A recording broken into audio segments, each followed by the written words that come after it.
Here we go! Welcome to ChaoticCalling! Yeah, I thought I'd try something stupid. I am the DM Starwind, and I'm here to take some adventurers through their journey through the world of Elsperia, and perhaps other places.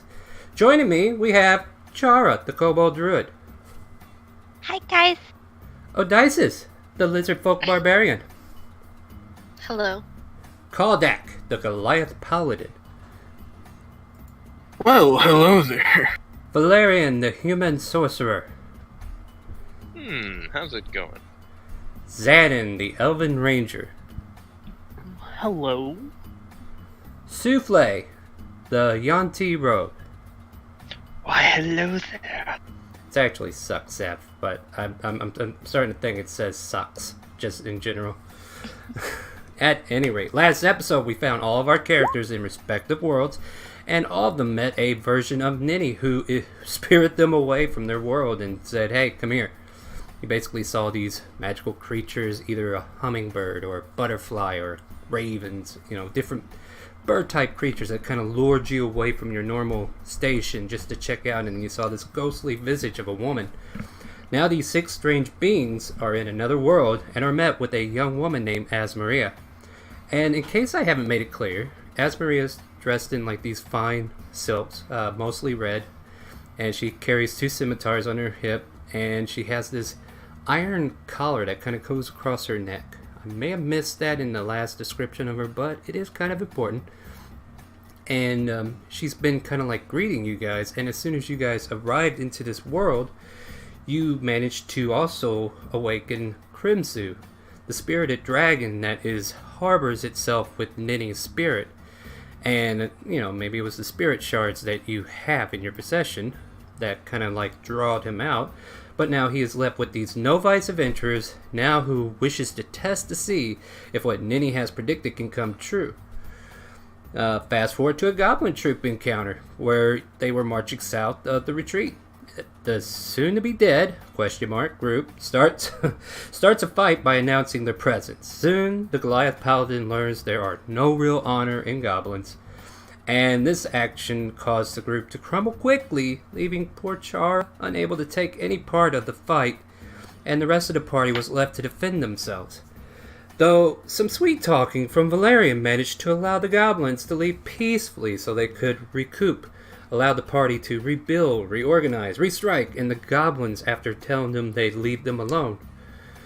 However, they kind of went back there to restrike, and that was just rude. But probably what Crimson would want you to do. The group manages this time to fight successfully against not only the remaining goblins, but the bosses as well, and were ready to head back to the retreat for a breather. And in this scene, I recall our poor Chara took all 3 of her death saves, and then she just vanished before you guys went to restrike the group. And then she had a little scene there with Crimzu, who allowed her to go back to the group and take part, and she also helped this time in this last conflict, so that was a good redeeming quality there. So death is not absolute. Oh, you guys could have interrupted me. I'll tell you this much. Well, on the stream, Yeah, you just said my apologies. The stream heard it perfectly, but I will jump in and out. You guys heard the story. You know what's going on. They don't, but hey. That's it, we're all alone. Yeah, you're all gonna die now. I just found Tiamat.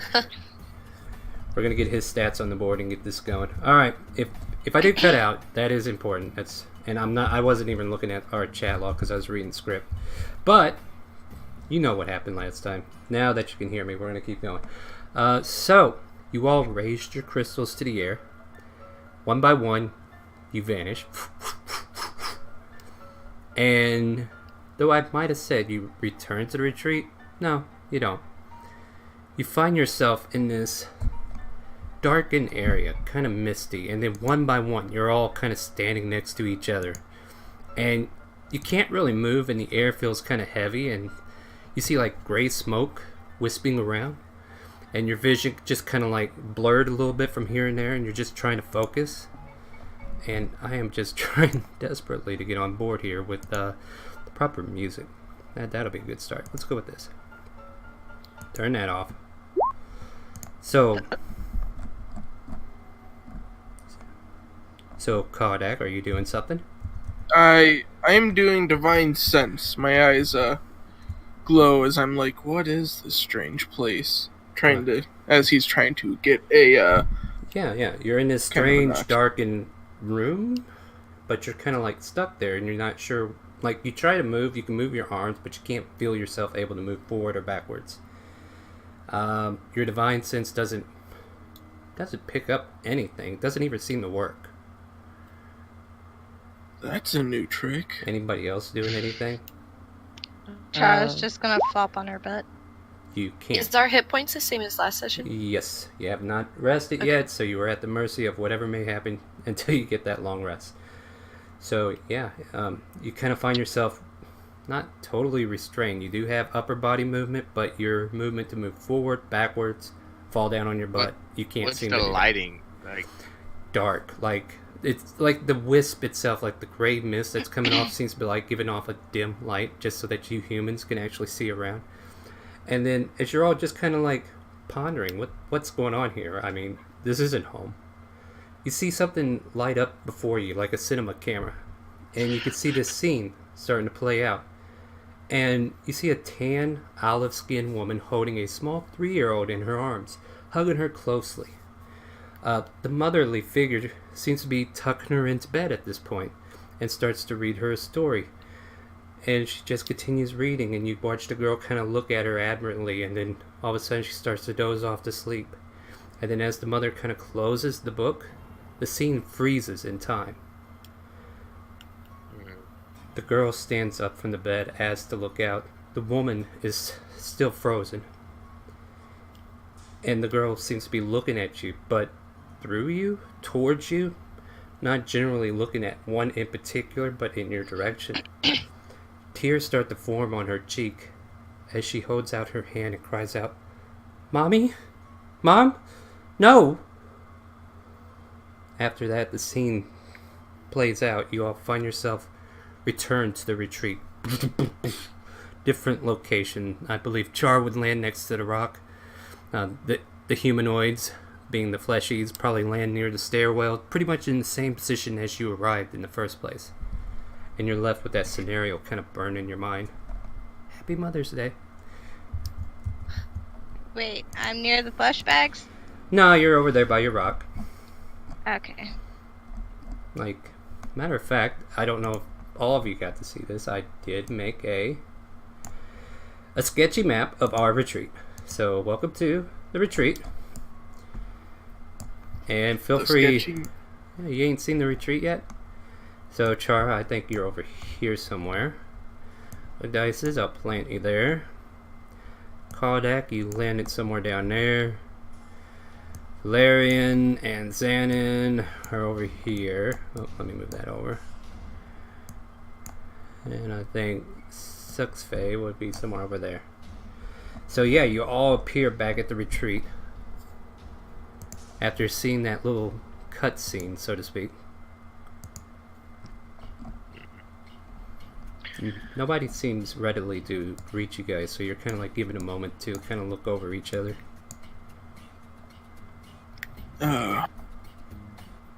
Did any of you know that little, the girl and the woman? I kinda call out to, over the, distance that I'm pretty sure that you wouldn't hear me. Probably Valerian and Xanon heard you, but that's about it. Probably... what? Maybe these dudes. Yeah, depending upon how loud you want to be. I'd yell it out, you know. Yeah, what are you guys doing? I don't even know where we just was, much less who or what those people were. Look, magic shit is happening. We can see anything at this point. So obviously it has to have some important. Feel free to move around the map if you want. Like, you're not in any kind of combat or anything. You can freely regroup. This is just how you kind of like relocate it back to the retreat. I do not know those people. From the fish. Yeah. Chara's just gonna scuttle to the start. This is a lake over here, right? It's a spring. Yeah, hot spring. Or, yeah. Okay.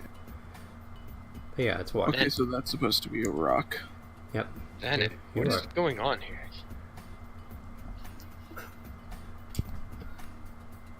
I do not know, brother. You guys are lost causes, I see. I think I need to go into the other screen to like I have an Ask Maria token and stat block, but I'll just wing it from here. As you guys are like settling in, you know, kind of encroaching back on each other or examining the retreating question. I mean, you hear the night sky, you hear like owls hooting in the air, you hear the wind blowing, you can make out like a half moon that's up above in the sky up high, and you can kind of see up through the clearing that's around the retreat where the, you know, all the stars are all lit up. And as you're kind of like reconvening on each other, you kind of, let's see here, who has a passive perception of say 15? Anybody? I do. You do? Nope. Already? I want to take a look. Don't mind me. Oh, I do? You do? Wow, you do. So don't know.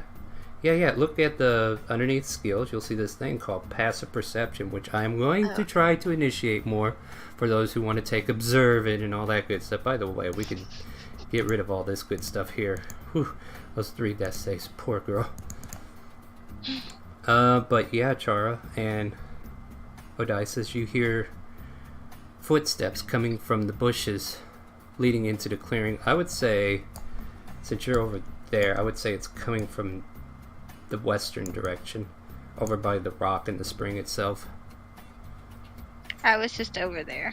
Yeah, and you kind of like notice, you're looking back at your favorite rock, and you can see bushes and tree branches in the distance just kind of like shaking, like somebody's passing through. Odysseus, I think there's something over there. I kind of grab my battle axe and I kind of stand in front of Chora. I'm going to see if I can't go to the vault real quick and get my people who are actually in this campaign too. So yeah, Suffix will try to stealth and get sneaky. yeah, go ahead and make that stealth check and tell me what it is, because I'm in the middle of 12. You're very sneaky. So yeah, anybody else doing anything? Well, Kodak is oblivious with a passive of 11. He's Mhm. currently trying to clean off some of the blood from him in the hot spring. How Yeah. dare you? You wash yourself What? off and go into the hot spring. Mm-hmm. Yeah, but yeah, we're not gonna get into that. Here's one we need to find though. So yeah, I'm just taking in everybody's actions, especially those who haven't spoken yet. Please speak up. Valerian and Xanon, what are you guys doing? You see everybody else kind of like getting into a position. And if I did this right, I should have my characters here now. See them getting into a position? Well, what do you? You just saw them point something out over there in the distance. I didn't know anyone pointed anything out. I thought the only thing was that she called for Odysseus and Odysseus walked over to her. Yeah, are you doing anything during this? You see a few of these people repositioning. Like, she pulled out her battle axe and she's looking in that direction. How do you react to that? I mean, as long as I didn't hear her speak of anything, I don't really plan to. I'm Do just right much. next Yeah, to my I'm brother. I'm over at Xanon still, honestly, just really confused as to what's going on in general. Alright, so you two are just kind of like bumping around over there, like, what the heck is going on? The Goliath is like washing himself in the spring. We'll deal with that later. And these two here are on the defensive because they're just kind of keeping it to themselves that there's something moving. Is that what happened? You know you shouldn't bathe in there. It's bad. I'm not bathing, I'm like taking, like, You wash blood off. I seen it. So, Kaldek, as you're like rinsing your face, you hear a and there's an arrow that literally goes right by your face, and it looks like it was going to hit you square on, but it just kind of scoots past your ear, and you can hear the whistle of the arrow as it just lands into the dirt next to you. I freeze, and I look up towards where the arrow came from. And as you do, you see this figure step out of the woods in a green cloak, a long bone drawn, and she says, "Halt! I don't know who you are. Put your hands up where I could see them. That was a warning shot." Kodak will slowly stand to his full height and put his hands, up. Who are you? We mean no harm. We are staying here for the night. What's this about? Yeah, she's slowly approaching. She seems super cautious, and just make a general perception check as you're kind of focusing in on her as she's getting closer. So let's see if you can notice some variations about this strange character that is. Yeah, I'm just hiding behind, Odysseus's leg. Yeah, you guys can. Yeah, wow, everybody's perceptive. I love it.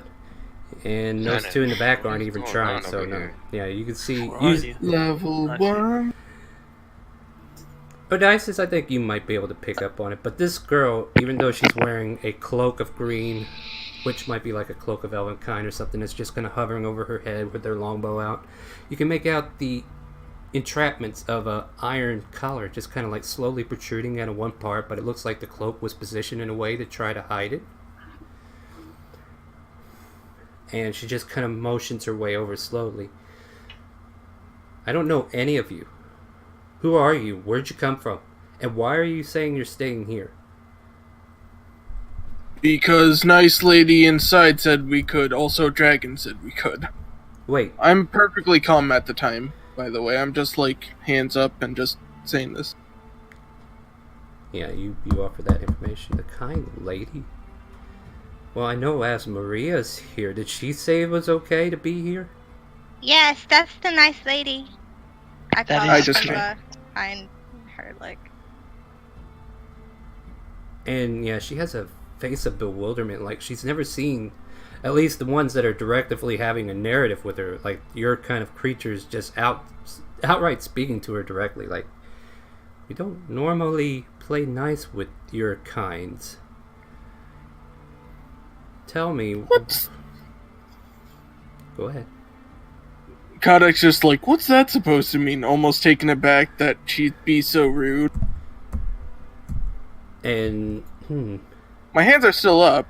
I'm just, She lowers the bow, allowing you to lower your hands. And Okay. our two flesh bags near the entrance, you can definitely hear this conversation taking place because they're kind of like yelling at each other. So as Maria said, it was fine for you to be here. Why am I talking to a Yanti, a lizard folk, a kobold? I don't even know what you are. I have never seen your kind in this world. Well, it's a pleasure to be the first one in this world. I give a deep bow. She dons the bow to her back and just kind of walks through. I have questions, but for now I need to see if Asmaria's here. And she will, casually walk by you, trying to take Watch you out, the fiery red dragon is in there. If he offers you cookies, make sure to accept them. Yes, I'm well aware. Crimsu can be very studious about that. At any rate, I guess you all shouldn't be out here. Come on inside, and I'll see what's going on. Crimsu. I may name my firstborn son after him. I'm gonna so that he may gain the fiery rage of a dragon. So you He pick up. kind of chuckles to Hey, himself. Kodak, shut up. People are trying to do shit. I was doing stuff. I know, but you've been doing shit. Share the spotlight. Remember what I It's said. okay. So, I know. Odysseus, what did you say? I said I picked up Chara and put her on my back. Alright, so the lizard folk is letting the kobold ride her back. Nice. And everybody just kind of comes in, and it's quiet.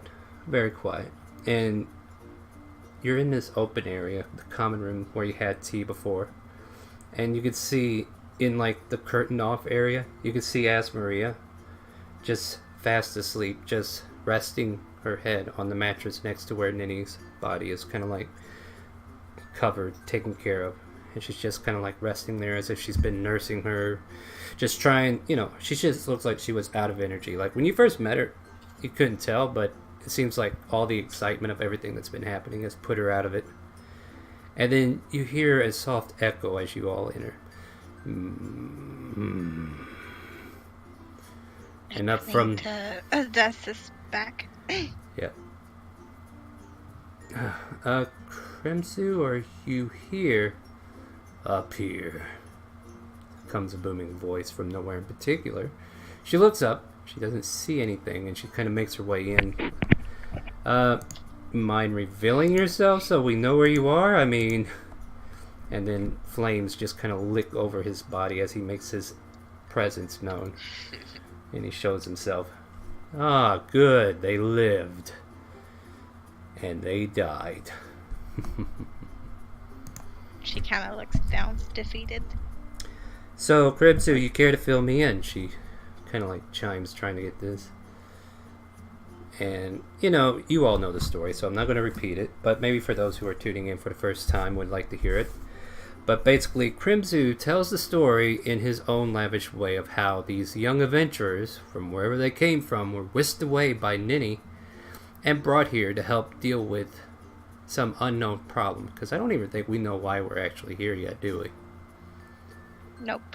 Nope. Not exactly.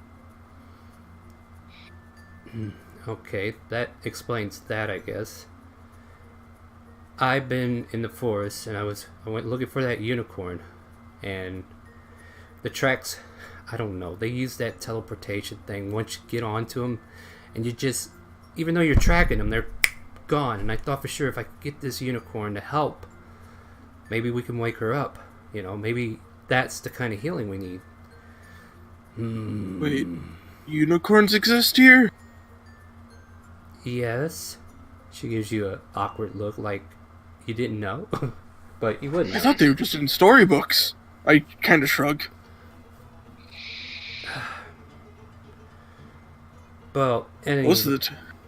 Yeah, it was getting late, and I started my way back, and we're talking about maybe 12 in the morning right now. It's like coming up to the twilight hours, and I couldn't help but notice that there was a light of some sort, and I was like, oh, the unicorn is out this late. I went to investigate, and I think I seen one of the ethereal bleeds, so I didn't want to handle that alone. Decided we'd come back and leave it be. I mean, it seems to be the normal way to deal with it for now. I see. Well, I sent these young adventurers to go and kill some goblins that were invading. Are you sure they were invading, or did you just want to kill them? Does it matter? Point taken, I guess. At any rate, tell me about your success. I am all ears. And anybody who wants to chime in. Do they tell us about our success? Yes. Yes. We barely succeeded. Some of us barely survived. Yes, I'm quite aware of that. And he purposely stares at Chara, as if almost staring daggers into her. I try to kind of block. I try to block Too late, it with. she already takes a point of psychic damage. No. I kid. But yeah, he's way up in the roost of this rafters, and he can easily just look behind you. But at any rate, yeah, you're just kind of like overseeing her. You had a tough go. I will admit those goblins were probably more tough than I thought. Though, when I saw you all showing off your abilities, I thought for sure you guys would make quick work of that. Absolutely not. I believe we will need much more training before trying anything else like that. And better tactics. My training was not fully built for I guess a world where honorable fighting doesn't exist. You purposely called out to them. Yes, that's what you do. Crimson No, kind of you like don't. props a elbow on the rafter, and you can see him bringing his talons up to his chin, like he's really enjoying this. Yeah, if you find a group and you know you gotta fight them, and they're outnumbering you, you go out, you challenge them, and you fight them, well, depending on size, either 2 to 3 at a time. If they're small, like you. You're weird. That's not how you go about fighting. No, that's not. Liana chimes in. Here it's you're fighting goblins. You got to know what you're fighting. I mean, whatever it's like from where you are, goblins hear that. Like, what did you say? What did you say to these goblins? Well, I challenged the biggest one, which was the big red one. And then you got punched with a bunch of holes from short bows, I take it. Yes, exactly. Well, I kind of looked down. Have you ever heard of pack mentality? She kind of like looks toward you. Well, like, yeah, once you have like 1,200 soldiers on a battlefield fighting each other, then, I mean, it kind of Well, makes sense. how is that any different than when you challenge one of them, you challenge all of them? You gotta know what you're fighting. There's no honor amongst goblins. There's no honor amongst most monster races, and I'm not meaning to sound rude, but some of you are part of those monster races in this world. But you all seem friendly enough that I don't think you're a threat if Asmaria doesn't think you're a threat. And Asmaria has just been conked out this entire time, and Liana just gives a soft, she's been through so much. They both have. Well, just to inform you, I'm not the only one that will be returning soon. I believe Aria went on a mission as well to try to help. She's probably going to Calvona to get supplies and see if she can't find a priest or something that will come down here and help, but I don't know, this is weird. And especially, you guys just popped out of nowhere? I mean, I don't get this. I hold up my shard. Oh, yeah, these brought us here. The ghostly lady with the blindfold said potential saviors, and then she dispatched us here. Well, let me ask you all a question, and do you feel like you want to be here for whatever this purpose is? Because it sounds like we don't even know what that purpose is. I'm willing to help anybody that I can. I was itching to get out of the keep. Yeah, and then she kind of turns towards Suffix and you. Suffix can do what she can do for everyone. And Just you, help. and he kind of like motions over to Valerian and Xanon's like, you two are at least races that can get by just fine in this world. How do you Yes, feel about but- being relocated? Well, I kind of have a business to upkeep. And it's We own a pretty brewery. difficult to do that from here. Yeah, that would be a problem. I totally agree. And you? And looks to Xanon to see his response. Yes. What do you feel about being taken from your world? I feel a little worried that we won't be able to go back home. And then she does turn to Odysseus finally, just kind of like addressing the largest threat, or equally threat that's just been sitting in the background. What about you, lizard folk? How does it feel to be taken from whatever swamp you might have been in? Whatever tribe you might have had? Well, I really don't know who reigns here or what my purpose is, but I know my purpose is greater than that of my homeworld. They bring up an interesting point, Liana. Why don't you teach them about our world? She kind of huffs a bit as she hears Crimson bellow. I could probably do that for you. I mean, I can give you the basics of where you are, locations nearby, and the vast majority of, like, leadership in our vicinity. But for now, unless there's any complaints, maybe you all are ready to take a rest. I mean, look like half of you are beaten to hell. I'd hate to have you stay up any longer than you need. I could use some sleep. I think we could all use a little bit of R&R. Well, all the girls are gone, so there are some cots that are free in the bunkhouse that's outside. And she kind of points in this direction because this is the bunkhouse where all the extra guests kind of like go to sleep. You'll find several beds in there. The ones that are made, don't lay in those, please.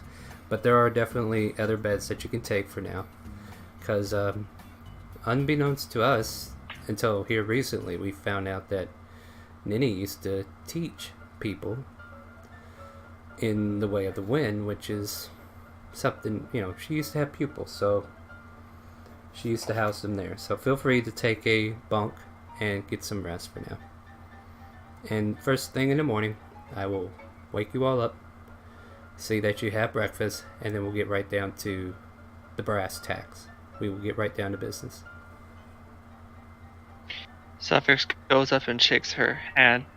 Thank you for giving us this house and housing.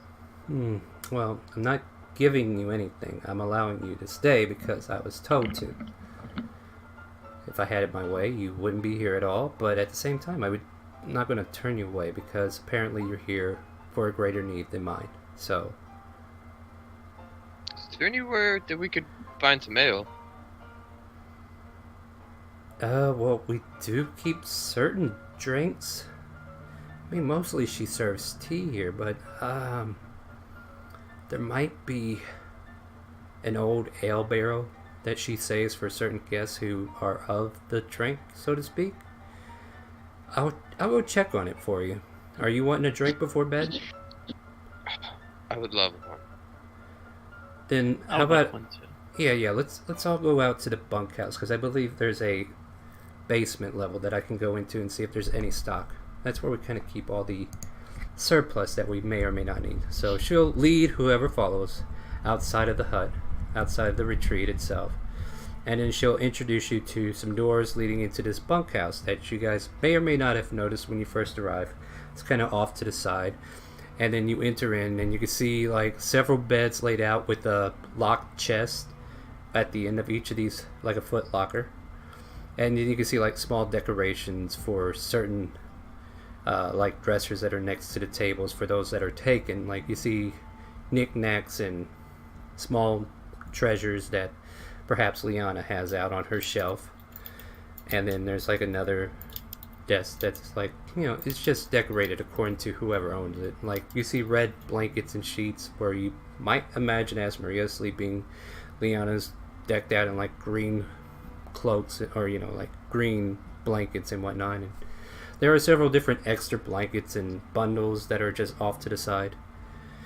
And she helps you prepare your cots and lets you settle in. And then you see her kind of like go off to a back room where like things are stored. Like she's been going in and out of this room to hand you blankets, pillows, everything you're going to need for the other cots. And then there's like a trap door that she opens up and goes down into.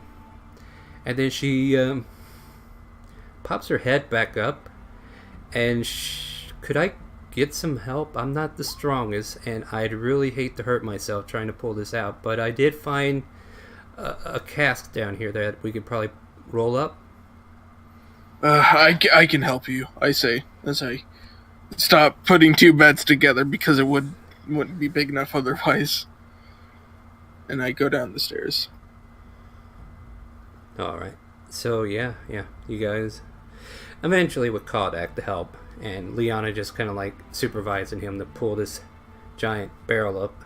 You find a keg of ale and a spigot and a little prop that you can like roll it on top of and then just get it ready for mugs and everything. She hands over a couple empty mugs for you guys to like take into it, and she says feel free to help yourself, you are a guest. No thanks. It's up to you. What is that? I'll set up the barrel on the prop. Yeah, I don't know Lunch what this exactly it is. You might be able to ask Maria about it. She usually does most of the shopping, but Ninny imports all kinds of stuff every now and then, so it could be something we don't even know about. But it was in the section for drinks, so it should be safe. I don't think she would put kerosene or anything down there like that. So Well, drinking clouds the mind, so I will pass. So what do you guys do? I'll put my mug right under the spigot and start pouring some ale. All right. So yeah, you start pouring it, right? So there's a little bit of a pause, like the air being pushed out, and then finally this yellowish golden liquid comes flowing off, frothing at as it builds up, and you get this big old mug of ale. Take a sniff of it. Kind of smells sweet. Like you're not sure, but you drink it down. Well, I'm a pour one mug and hand it to Xanon, and then I'll take another mug and pour my own glass. Right. So you both have a glass of this sweet smelling ale. I guess cheers to a new world, apparently. And I'll kind of give a little cheers to Xanon, and I'll down mine. And then as he done his, I'll down mine too. All right. I want two Suffix checks. will Go ahead, Suffix. say, whatever this is, might as well try it. All right. So I will need Down one. some. I will need a Constitution check from all three of you, and then I want a brewer's kit check from our brewer.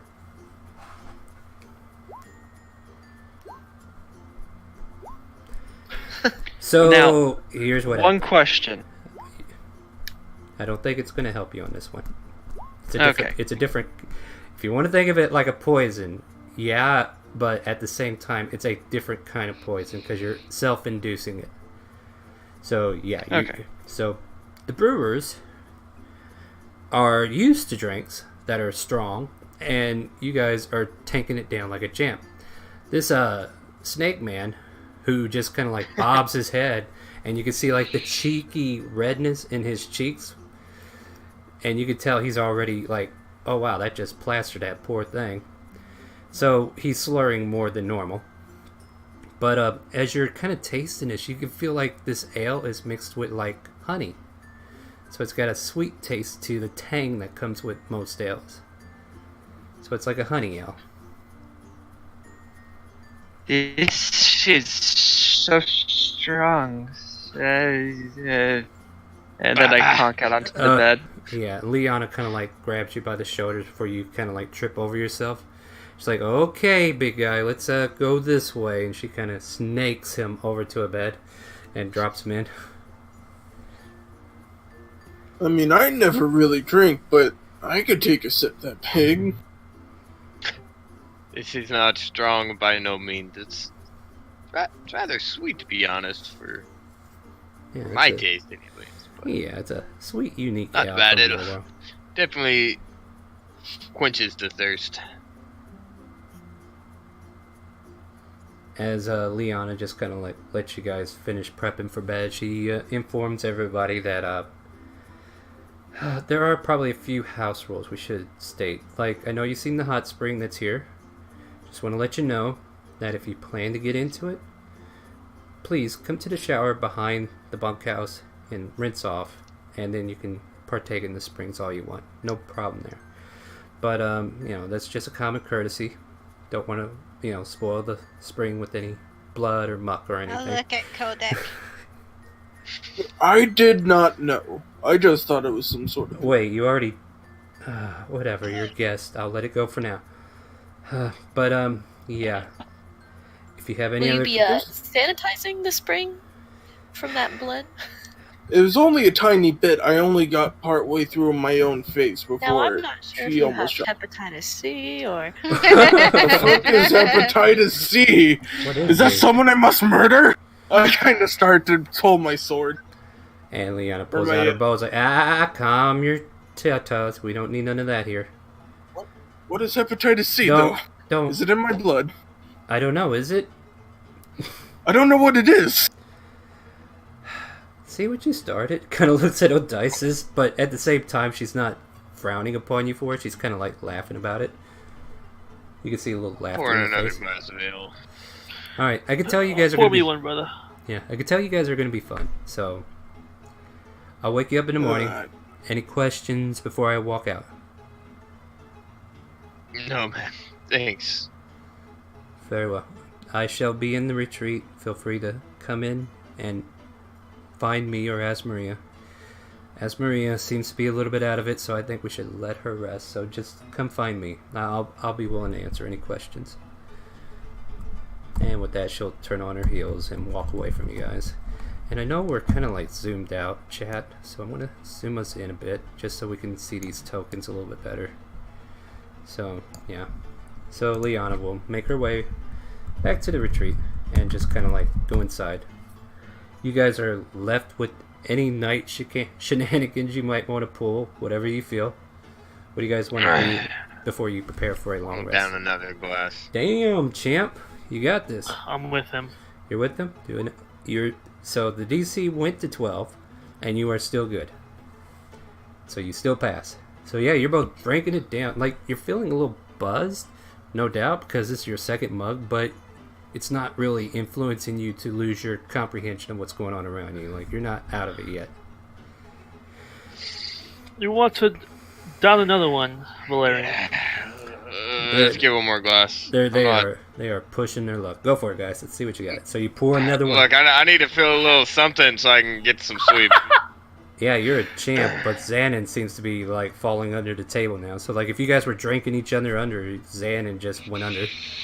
Like, yeah, this stuff is really buzzing you. Like, you must have got a good sip of that good shit. Just like old times, Jeb. Yeah. Just give me a little smack on the shoulder.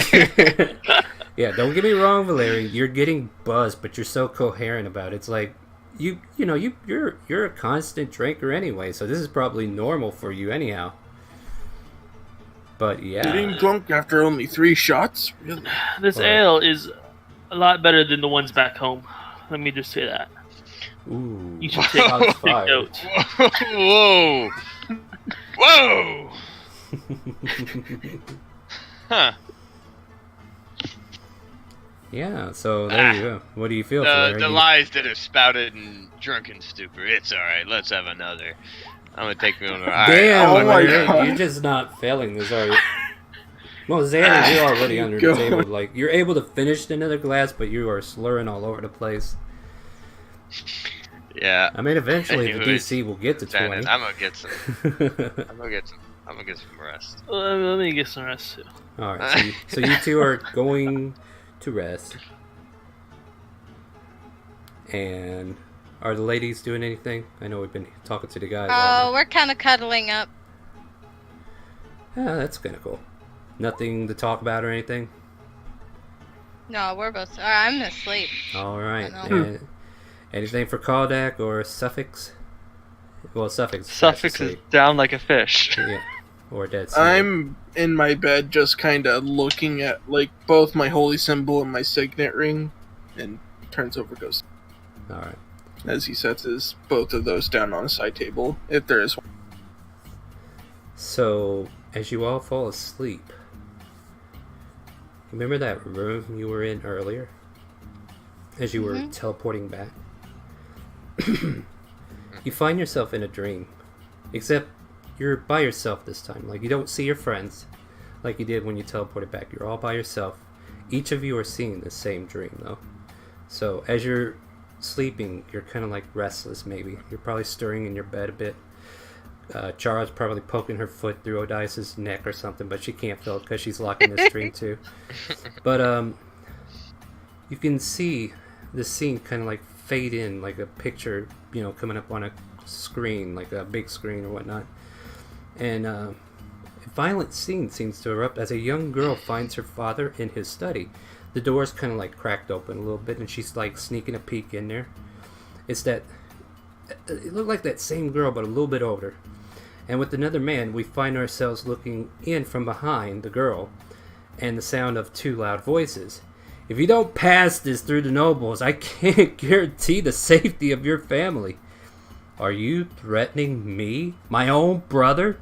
Nonsense! I'm just telling you how the public will react if you don't help bring the Ironforge will to fruition. Shalvar, leave me be! And the scene freezes. The girl turns towards... she turns toward you like earlier. And she just kind of like mutters, shaking her head towards you. She's like, he's not kind. He's not kind. As you're in this dream state, is there anything anyone wants to do? Like, you have limited capacity, but you might be able to pick up something if you wanted to. Do we see each other? No, you're No. by yourself this time. Because you're in a dream state instead. Can we speak? Like, if we say anything, does anything react?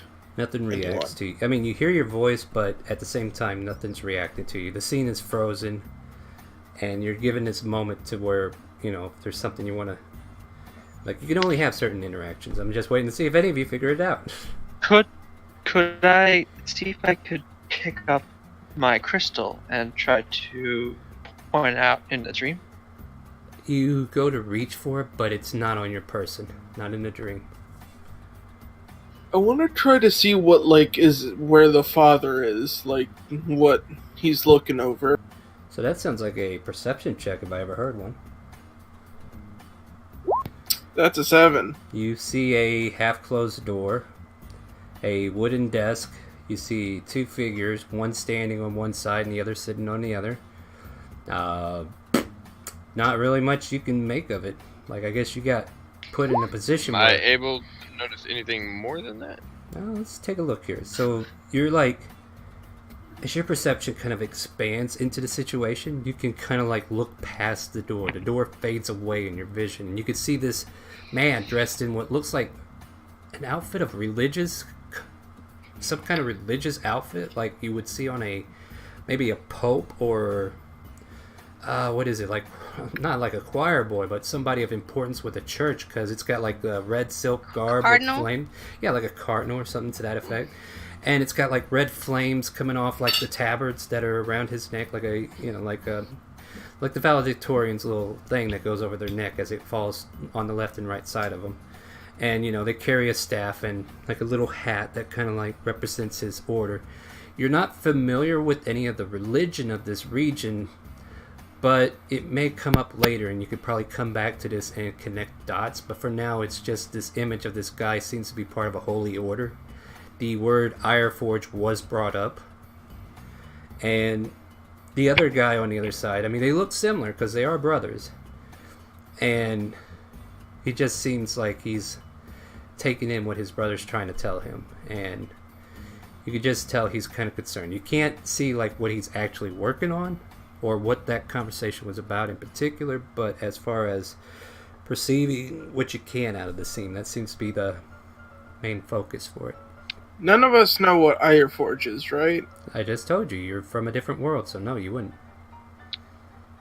Do I notice any like loose items, like on like the tables or anything like that? Like anything that looks like interesting that I could possibly like an emblem or anything that I could just like bring back to ask the others about. I mean, there's an inkwell. There's I'm trying to think small items here. The sheaf of papers that are on his desk. Like, you can't, like, reach for them and take them with you or anything, but, just seeing these, yeah. Like, I don't know, if you're trying to reach out, I mean, is that what you're doing? Yeah, well, if I seen something that might be able to distinguish them or where I'm at or anything like that, yeah, I was going to try to reach out and grab it. Yeah, as you kind of reach out, your hand kind of, like, goes through the imagery. Like I said, it's like a projected image that's in front of you. But, yeah. But you make out, like, an inkwell on the desk with a pen. You make out sheets of papers. You can see stacks of folders on this guy's desk. And you see the emblems of... which he said Ironforge. So, I mean, it might be safe to assume that whatever this holy order is, it seems to be worshipping something called Ironforge. Gotcha. Tara's gonna investigate every room she sees possible. Interesting. Alright, make me an investigation check as you're like given a moment to glance through the scene. And you're all in this dreamlike state, so there's like a lot more freedom of seeing the image. But as you're investigating the situation, you kind of look at the girl and she's still staring towards you, locked in time, saying, "He's not kind," was the last word you heard. "He's not kind." And you can almost see like a tear kind of like rolling off her Can I make an insight?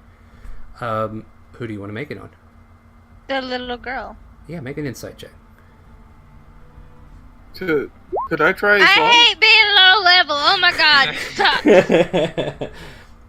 It's Because I would be worried. Like, well, yeah. I mean, I'll let you make it too. Yeah, about I right. rolled worse. Yeah, it's a little girl who's crying. Looks like she's about to cry for her Weird. mommy. Otherwise, she's hard to read. What are you guys doing? Can I move? Well, you can move, but you feel kind of ghostly when you do. So this isn't like the previous scene. So like these guys are able to kind of reach into the projection image, but at the same time, it's like you're passing your hand through a ghostly image. Like it's not physically there for you to get a hold of. But you're free to kind of like make perception checks and investigations, insights. These are the kind of things that this scene seems to be prompting for you. If only Freya were here. If only. Keep that bitch at home. No.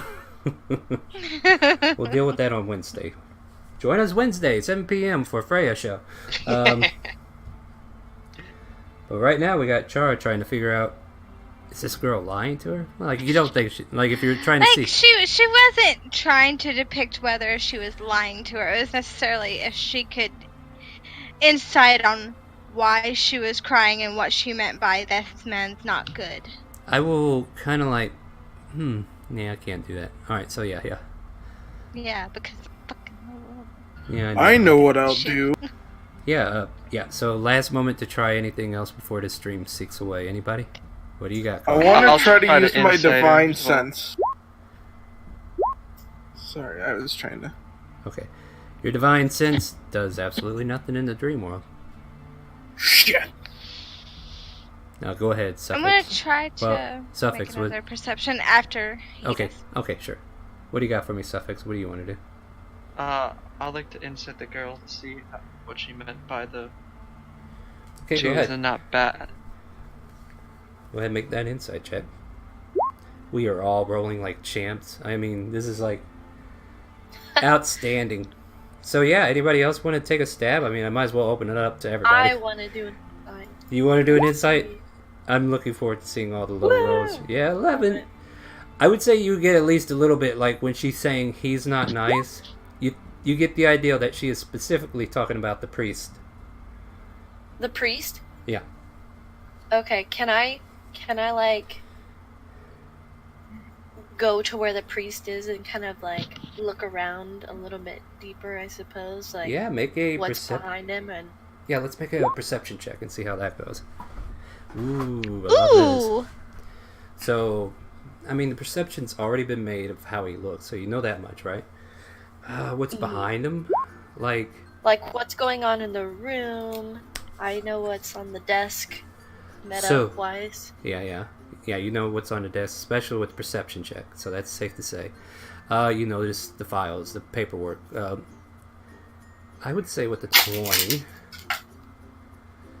like you can make out, I don't know, like the characters on this document are unfamiliar to you. Like it's quite possible you don't know how to read and write this language. So it's kind of like gibberish as far as you looking at the document in general. Like if you were trying to pick something up from that, you can't seem to do it. But listening to the conversation, looking back, and you can see that there's a couple paintings on the wall. I would say you would notice that. Like you notice that same woman from the previous vision you had is in a picture with him, the guy behind the desk, and the little girl on one, like on Daddy's lap, and they're like doing a family portrait that's been painted, and they're dressed in very noble-ish outfits, like very rich-looking clothing in the picture. And yeah, the guy who is behind the desk, you could clearly see he has like a noble rank because he's dressed in the way. And then he's also been addressed by the priest a second ago, telling him he needs to pass some kind of law, legislation with the nobles, whatever that might mean. I kind of wanna like, is there like a bookcase or like any documents that would have any sort of town name or? I like where you're going with this. So as you're kind of like looking around, there is a city map that is before you. And in like whatever these glyphs mean, you can pretty much see, and I will type it out for you so we don't have, like, these are the letters you see. And you're not sure, no, I did not spell that right, hold on. I misspelled the name of one of my cities. It's Calvona, but you don't know what it is, but you see those clearly in large font. So like if you were to like draw it out for the group, you'll be able to tell them this is what I saw. And then if any of them are more familiar with the language here, we'll figure that out as we go. Then maybe somebody could pick that up, or you could bring it up to somebody like Liana who knows the language. So options are there for you as you kind of Do I pick have that. to roll something to remember that? Not at the moment. Like, it's in very Okay. big font. Not hard to... Like, our letters are a lot easier to draw than, say, like, kanji or hajime or something like that, you know? I tried keeping up with Japanese lettering, and I'm like, how do they do this? It's a big order. It's insane. It is. Like, I don't even see how you see a sentence out of that, but God bless you guys for figuring that out. They're very artistic with their writing. I'm gonna make another perception and insight I don't know. to see if I can will myself harder.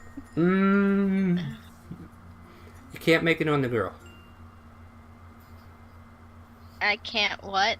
You can't make it on the girl. You already did that. Okay, can I do it on the priest? Yes, you can. Like, if the subject changes, then there's a possibility you can come up with a different... Or actually, the mother. I wanted to do it on the mother. Well, the mother's not here, just the portrait. But that was seen in Odysseus' vision, because she kind of explored. If you want to make the perception check to look at the mother picture, then you can make a perception check into the room.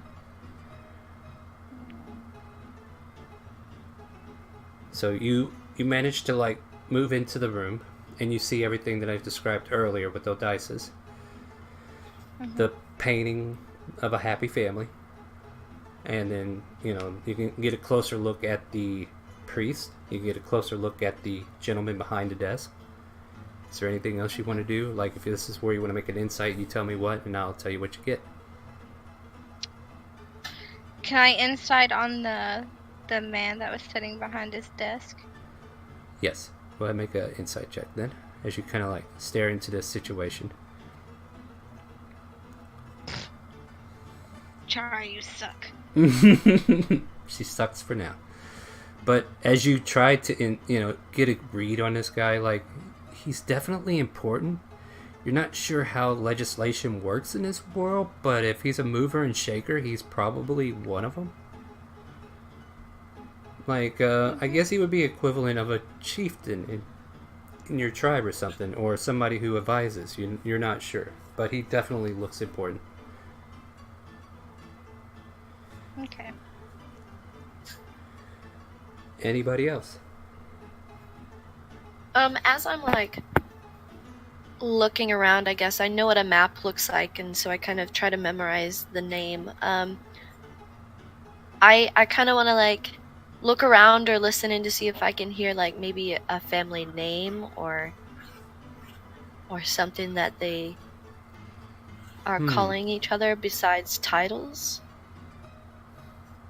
If I am aware of what the titles are. I would say make an investigation check. And this is just basically you looking over the scene and also the map to try to take in all the map locations and then maybe finding like an important location. With the 15, like nobody is saying like their full names. The only name that's been brought up was Shalvar, and that was the priest. But they're brothers, so you know there's some kind of connection there. One thing that kind of like your eye turns toward, maybe it's the dream doing it, or maybe it's just that you rolled really good on your investigation. Whichever, it might be both. You find your eyesight kind of locked into a thing, and it's like in a noble district where the houses are like spread out, and then there's this one that's called the Marquise Foundation, and it just kind of like sticks out to you for some reason, like you heard the name Marquise from somewhere.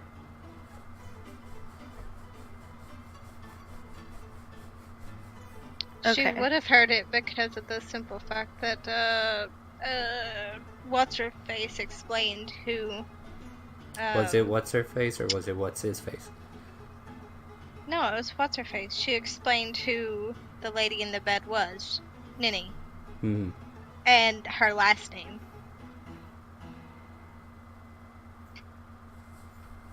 But that's up to Odysseus to figure out what she wants to do with that info. Alright. Anybody else got anything they want to try?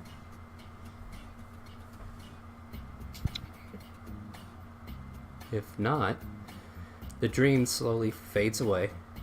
Those who have made their investigations, their prying, their gathering of whatever information they can find from this dream, you'll be able to retain it and discuss it however you feel. As morning rolls around, and as you wake up, you feel more alive, more energized. All of a sudden, you feel like the need to roll a hit dice to see if you leveled up. So what we're going to do right now, before we go to a break, I think we should see who wants to reach level 2, because you made it. Golf clap, guys. Oh, wait. Studio! Yeah. Studio! Good job! So, here's my question to all of you. Who are my gamblers? Who wants to roll the hit dice to see how much HP? Well, got one. And if you don't want to roll, you can take the average for your class. So, What's the average again? what's your rate?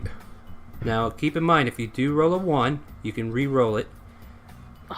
Because that is a 1, right? Valerian? Feels bad, man. Yeah, Can that's we a level one. up through the Yeah, you can use character mentor.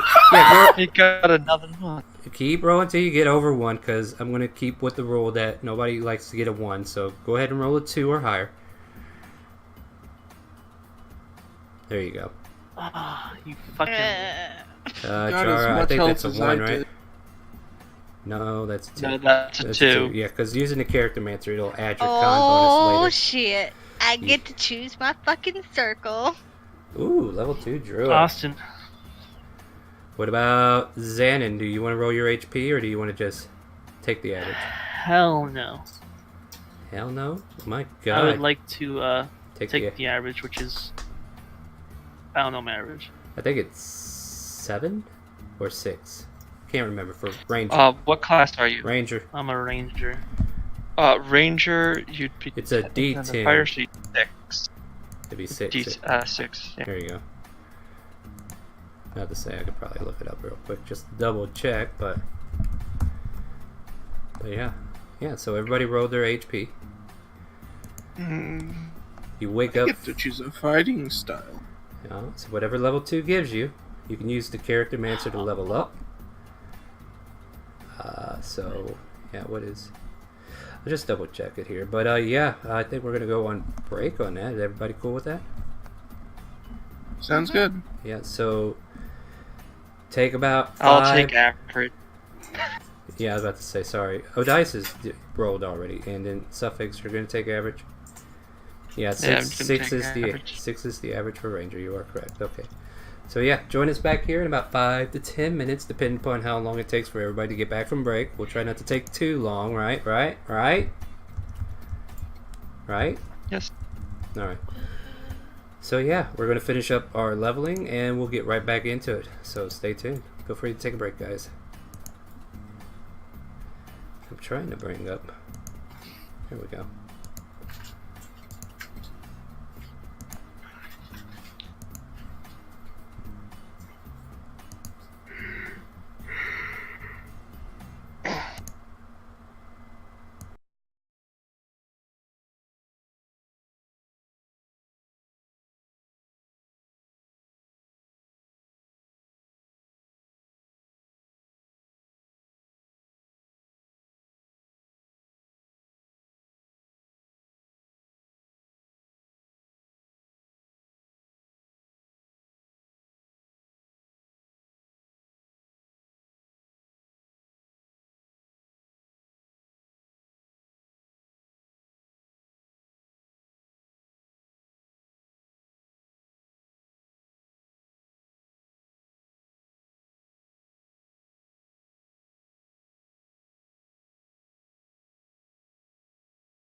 Okay. Behave. I said behave. We're live again. Are you behaved? Okay, we're behaved. Nobody died yet. Damn it! I need to go get me a drink. Woman. Yeah. Yeah. I'll be right back. It just take a second. I will just go around the table and ask what everybody did for level 2 then while we're waiting. No dices. What did you do for level 2? Anything new for your character? I got reckless attack and danger sense. Ooh, boy, that's going to be fun. Alright, what about Xanon? What did you get at level 2? I got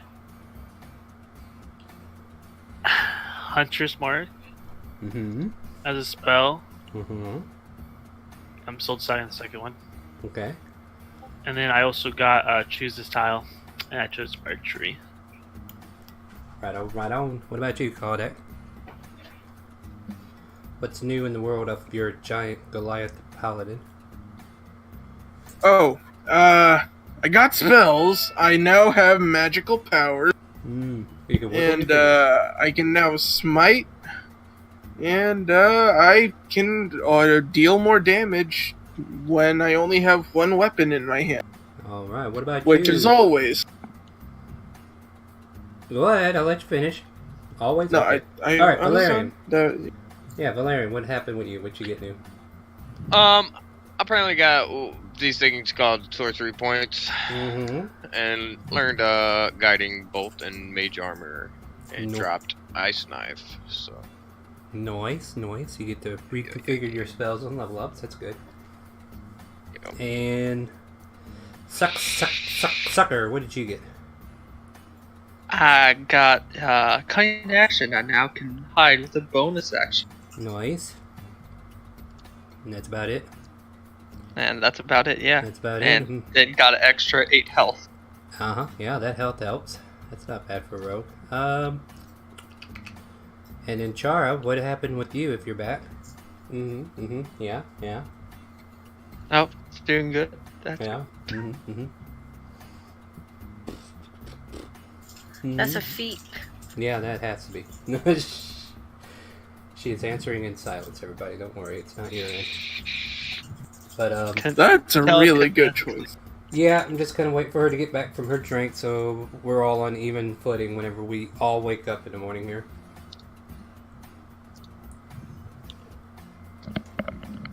Come back. Alright, Chara, tell us what happened with you. What did you get for level up? Or my spells. Yeah, everything you decided so far. Like, it doesn't have to be everything, but just give us a guess. So, for my spells, first off, I chose my circle. What circle? I am Circle of the Moon. Ooh, the only circle in my opinion, but yeah. And then I have Beast Spawn, Thunderwave, Ice Knife, Entangle, and Snare.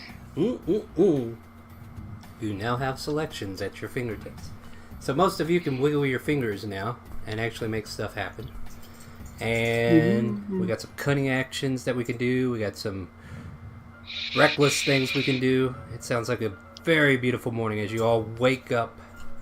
And yeah, you can hear Liana calling, like, there's a triangle, ding, ding, ding, ding, ding, ding, ding, ding, ding, ding, and it's ringing from, like, right here. And you can hear it bellowing inside this bunkhouse that you're in. And it just ding, ding, ding, ding, ding, ding, ding, ding, ding, ding, ding, ding. And a cry out the window, breakfast is served. If you want it, you better come get it now. Crimzu is starting. Kodak's already out the door. Crimzu's already eaten everything. I'm scuttling out the Due to military training, he's really good at getting up and getting ready fast. Yeah, you're all able to get up at your own pace, whether it be a fast pace or a, God, I am so tired, I'm drunk, I got a hangover, whatever pace you want. But eventually, just let me know if you're making it to meal or if you just fell over your own 2 feet. Suffix is trying to get up slowly. Looks like we got Odysseus in Yeah, I'm third. following Chara. Alright, you see Chara race out. She's like, food. And you're heading out there. And Oh. then Suffix just kind of cunning action dashed. Xanon, don't be late. Yeah, and you're falling I'm behind. following Valerian when I get up. Yeah. You're like, and you're all kind of like led into this room where this big old table is kind of like seated out with like blankets underneath it and everything, so you can like rest your legs under and keep warm, whatever. Kotaku, I believe it's called, something like that. I can't remember. But yeah, it's very nice little table. There's like dishes of like eggs, bacon, biscuits, gravy. You got all the fixings. There's like a small pad of pancakes and butter, syrup, whatever you could dream of that you might want to eat. And you can see like a big old plate of pancakes that are like right over there by Crimson, who's like off his perch near the table, and he's just gulping down on a big old stack of about 15 pancakes. And just going to town on that. And you can see Leon. Go ahead. No, I was gonna. You can go. I mean, I can always go. It's just, you can jump in. It's fine. But yeah, as Maria just kind of like passing out plates to everybody in silverware, and it's like, help yourselves. If there's something you want specifically that's not here, you can let me know. I'll see if we got it. Otherwise, I hope this will do. Suffix will unhinge his jaw and just gulp down like 2 to 3 pancakes at once. What are these bready saucer-like things? He says. They're very nice, actually. As he says it. Whatever you guys do, don't break the china. Otherwise, Nitty will be very upset with us. And Suffix, you can hear a loud, like almost a challenging growl as Crimson looks over and sees you unhinge your jaw and take 3 of these pancakes in. And he's like, is that a... You can see in his eyes, he's like, is that a challenge? And you can see him take about 6 or 7 more in a stack and... without unhinging his jaw. I attempt to take 8. I go starry-eyed and I see these 2 going over the pancakes and I try to grab one before they're all gone. Yes, that's probably a good idea. And if you're trying to stuff 8 in your Goliath mouth, even though it may be a huge mouth, I think you need to make a con save because these guys can open their mouths and inhale food. You are not made for that. I just want to try to get... That's you managed to shove the 6th one in, and we're all looking, their eyes are on you now because you got his attention. You get the 7th one in, and you barely get the 8th one in, and your mouth is like, you get this big old puffy cheek, but you managed to start chewing it down and take a gulp. As I'm like, my mouth is full, I just raise my hands. I'm like, oh. And then you have the hiccups. Yep. Okay, that's weird. Yep, you ate way too fast. I hold my breath for like 30 seconds. Alright, we'll come back to you in a minute. Yep. and what's the rest of you doing as Liana like raises her hand to her head like, what the hell is Yeah, going on? it's kind of... Valerian makes his plate and he's like... As soon as he takes a bite of a pancake, he like goes to reach for a drink and realizes that he did not bring any ale with him. Oh so no, what are you gonna do? He jumps up real quick and he's like, wait! And yeah, I'm gonna run back in here. You can get some ale. Alright, so And, yeah, I'll Valerian- 2 mugs up with ale. Yeah, I'll follow him, help him out. Okay. Yeah, I'm gonna. You're already take in here because little... you never moved to the other building. I said I followed you. Okay, Yeah, yeah. move your token. Yeah, move Oh. your token. Yeah, come on, man. Sorry, This is like we're yeah. visualizing where you're actually at now, but it's okay. It's okay. You follow with him. I'm not gonna get on to you for that too. Filled But- 2 mugs yeah. of ale. Yeah, so you guys make some ale. What are you doing, Chara? I'm sorry. I'm gonna nibble at things and look at the giant weird. Yeah, the Goliath did do something weird. It's better to taste your food.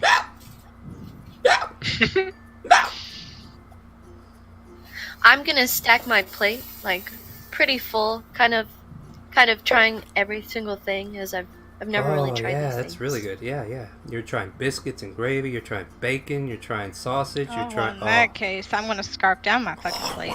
You better before Crimson and the rest of these fat heads do it. There's a snake man over here on doing his hinges and just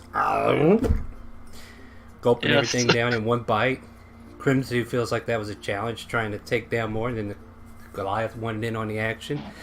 So yeah, you guys are having a very energetic breakfast as Valerian and Xanac come back in with mugs of ale from last night, or that they found last night. Yeah, and I sit back down at my plate and You find half of your another- food gone. Like, you know you did not eat it. hey, wait, Both of it. where'd my food go? I believe the Goliath ate almost everything. I did not. Where did you get I the had 8? 8. Okay, calm down, you Well- guys. Liana chimes in. It's like, here, I got more, and she brings more food out to let you refill your plate. But yeah, and then you kind of hear the Crimson like, you snooze, you lose, and he finishes. I all just up. kind of grumble and take 7 bacon strips and throw them into my mouth. Yeah. Make a con save to see if you stop hiccuping. Oh, okay. Yeah, you were holding your breath for 30 seconds, but we made it a minute. Yeah, you get it under control. You might still have a every minute or two, but it's not constant now, so you kind of got it to die down. Like, and as soon as you throw these bacon into your mouth, chomp, chomp, chomp, swallow, and then it stops for a little bit. Oh, thank God. Down to my ale. That feels bad. That's about right. Not a good morning. Finally, the ale catches up with you. Your hangover is induced with even more pleasure as you kind of lose yourself a bit. It's good shit. I'll tell you what to do. Should we worry about the drunkard Gosh, over you there? feel I this. lean over I feel to it too. one of the. Oh, yeah. so- Yeah, well, yeah. This seems like a regular thing for them. Hey, look, there's nothing wrong with some ale with your breakfast. This is normal, right? Yeah. Yes. Doing this for years. Sort of, but I don't drink. I say as I take a sip of water. Coming I've from never had any of that stuff, and nor do I want to try. That's the loss of both of you alls. It's I'm like not mid worth bite it. and I start to choke because I remember my dream from the Oh. night before. right. I'm like, did you guys have any weird dreams? Yeah. Nothing too weird. Something about shaved salver from Ironforge, something like that. I'm gonna kind of like look towards the dragon and ask him, like, well, we're having these weird dreams, and there's people from Ironforge. You say, I saw something on a map. Do you have anything that I can write this down? Oh, Hey, Ironforge, I recognize that. So Liana runs and grabs you a sheaf of paper and a pen. He's like, well, what did you see? I do my best to like remember what I saw, and I like retrace the symbols that I saw. Yeah, make a dexterity saving throw? Unless you have forgery tools, perhaps? Or anything of artistic nature. Otherwise, we're just seeing how well you design it to see if it's spelled out correctly or if you got a character wrong. Nice, you spell it out exactly, and then Liana's looking over your shoulder as you're doing this, and Crimsu kind of like takes to the air and rests in the rafters, and he's kind of looking down, and he's like, Calvona. Yeah, Calvona's actually a city north of here. Where have you heard of this? I don't remember. I mean, have you guys been there already once? I mean... We've been there. Might in be our from that weird dream. dream. Sorry. Wait, Sorry a for dream? interrupting. So, yeah.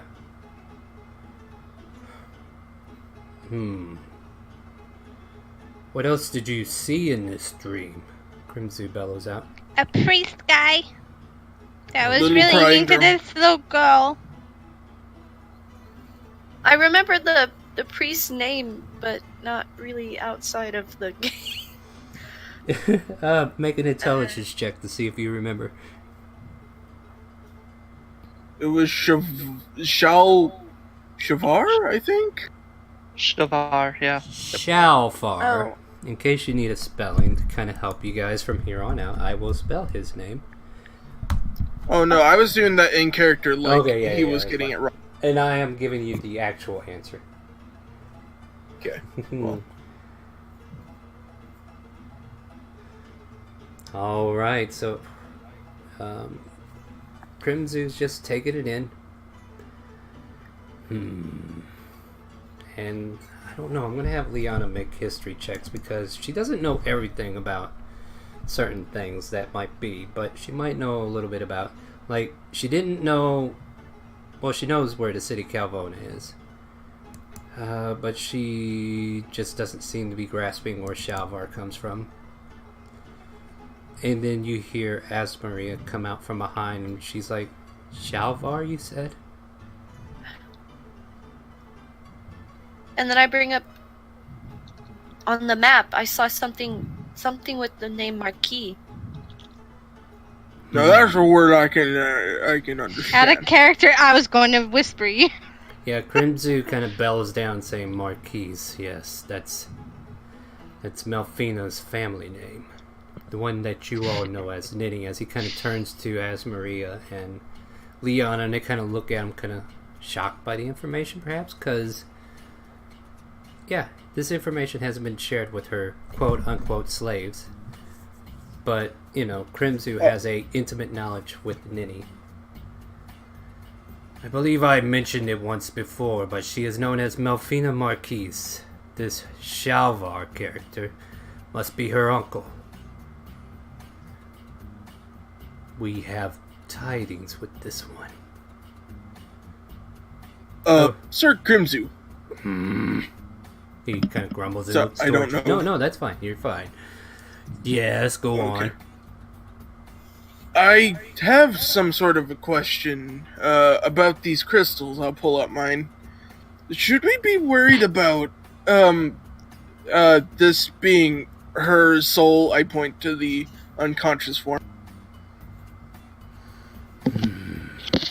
Maybe I should go a little deeper into things now that we've had a feel of what you guys are capable of, or the lack thereof.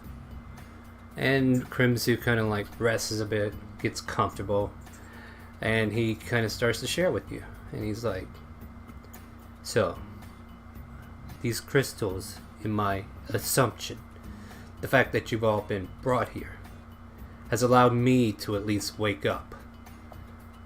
As you know, and he kind of looks towards Liana and Asmaria as he says this part, I am bound to her.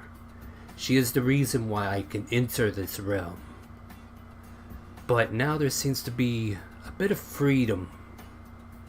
But until these shards return from their locations, I was kind of left in a slumbering land. I can see the work that Nini is putting out, and I look forward to seeing if her vision, if it's true or not.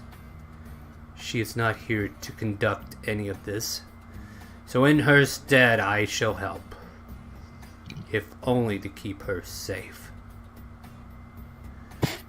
You want to go home, right? Kind of looks to each of you as he says so. I do. Absolutely. I kind of like shrug and. I mean, Not after really. seeing this world a little bit, yeah. I can't guarantee... Adventure. Yes. I can't guarantee that you'll go home safely. But I will prepare you for what I'm being told might come to pass. Keep in mind, my information is coming in as visions, as well as whatever information you're drawing from these shards. And his talent kind of like goes and points at the one in Chara's hand, or wherever she might have it. Now, Yeah, I'm fiddling with my shard. I don't need to remind you, but I'm going to anyway. Do not lose these shards. You lose these shards, you might as well forfeit your life, for I will be there to take it. Do not lose my mistress. Calm down, Crimsoo. It's okay. No, Asmaria kind of like pats him on the shoulder, and he kind of looks at her like, did I say you could touch me? With that kind of look in his face. And she quickly raises her hand, sorry. Now, If you have questions, I'll do what I can to answer them. And if there's any more of this vision you wish to share, like I said, I am getting my information through visions. And I would love to know what you're seeing.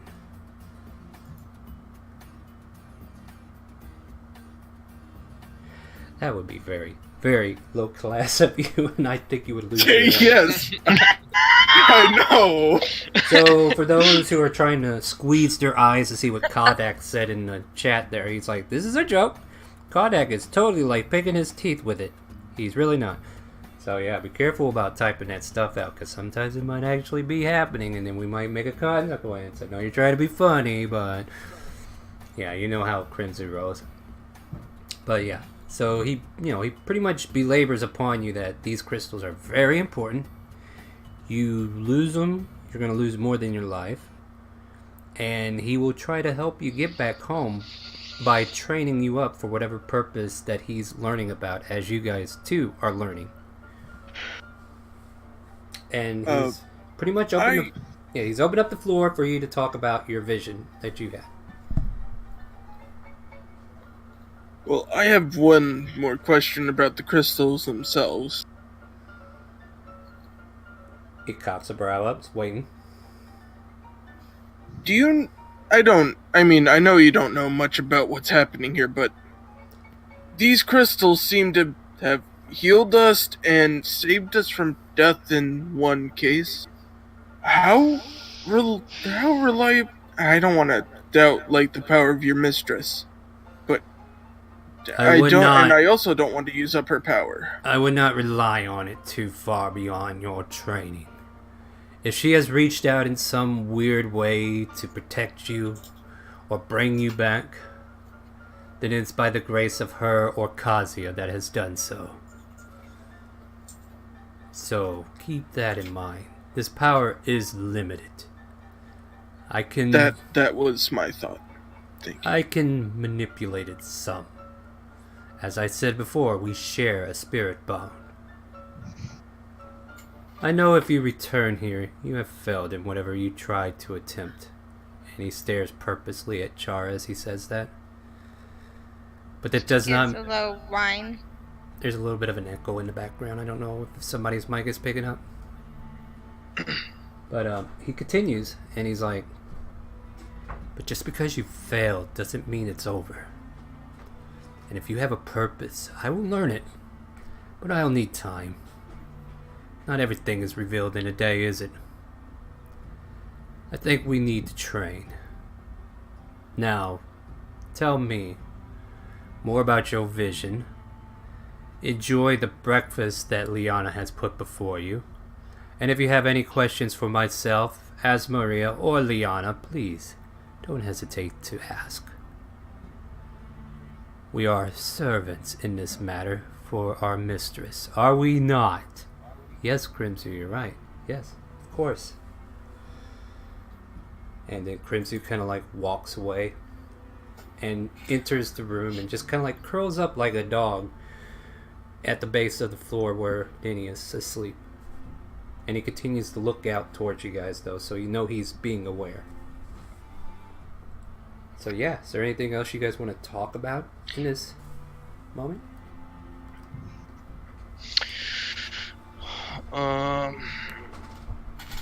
What is Ironforge? Yes, what is Ironforge? Oh, that's right. I did promise you guys some lessons, didn't I? Liana says as she kind of pulls out a book and whatever and just kind of flips pages. Well, Ironforge is a god of fire, and his religion in the Citadel Kingdom has been perverted to the point to where arcane casters would be hunted down and killed for just casting spells that are not divine. There's some witch hunt that is constantly happening because they perverted the religion. I don't believe we think Ironforge himself is, the one to say, let's purify them by fire, let's kill them all.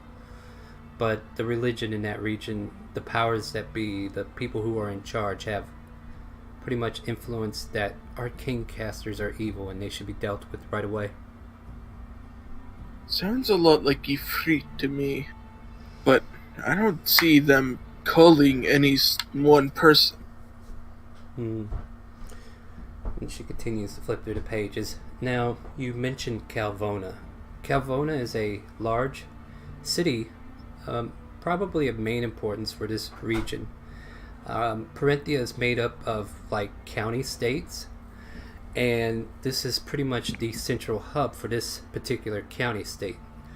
I don't have the particulars like what is our neighboring county states or whatever, but I will look it up and get back to you once I find that information. It's just not, we're usually not in, actually, yeah, I'm lying to you. Liana actually is from here, so she would have that information. But I don't have that for you at the moment, which I will give to you guys later on, because I have to find out where the notes are for that one. But she basically explains to you there are different states in this continent that makes up the realm known as Parenthia. The entire continent is known as Parenthia. There is a center state with a specific name, which I will look up on my other campaign that actually has it somewhere, that is like the center of all the other states. Like, this is where the president lives, this is where the king lives, or the czar. And then all the other neighboring states have like a senator or a mayor or a council member who rules that region and reports to the czar or the king, or, you know, the hierarchy is like all these states run themselves, but they report to the central state, which, you know, I will give you specific names because there are names that are like written somewhere, but I didn't know if I was going to get into that tonight, so I will look that up for you and have that to you by next week for sure, if not after the game. But for the sake of brevity and keeping the game going, you know, you're given all this information about the region, and she conveys to you that Calvona is a very busy, bustling city, and she kind of mentions offhandedly that there are nefarious deeds that happen that aren't legal in other regions, but is very legal here. And she kind of like taps this metal collar under her neck.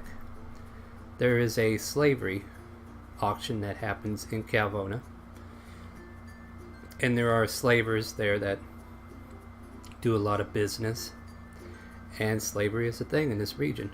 Now, other regions in the world don't, you know, they cooperate with the people who bring their slaves from Parenthia, but at the same time they don't allow slavery in general to their regions. But it's not always a bad thing for the slaves either.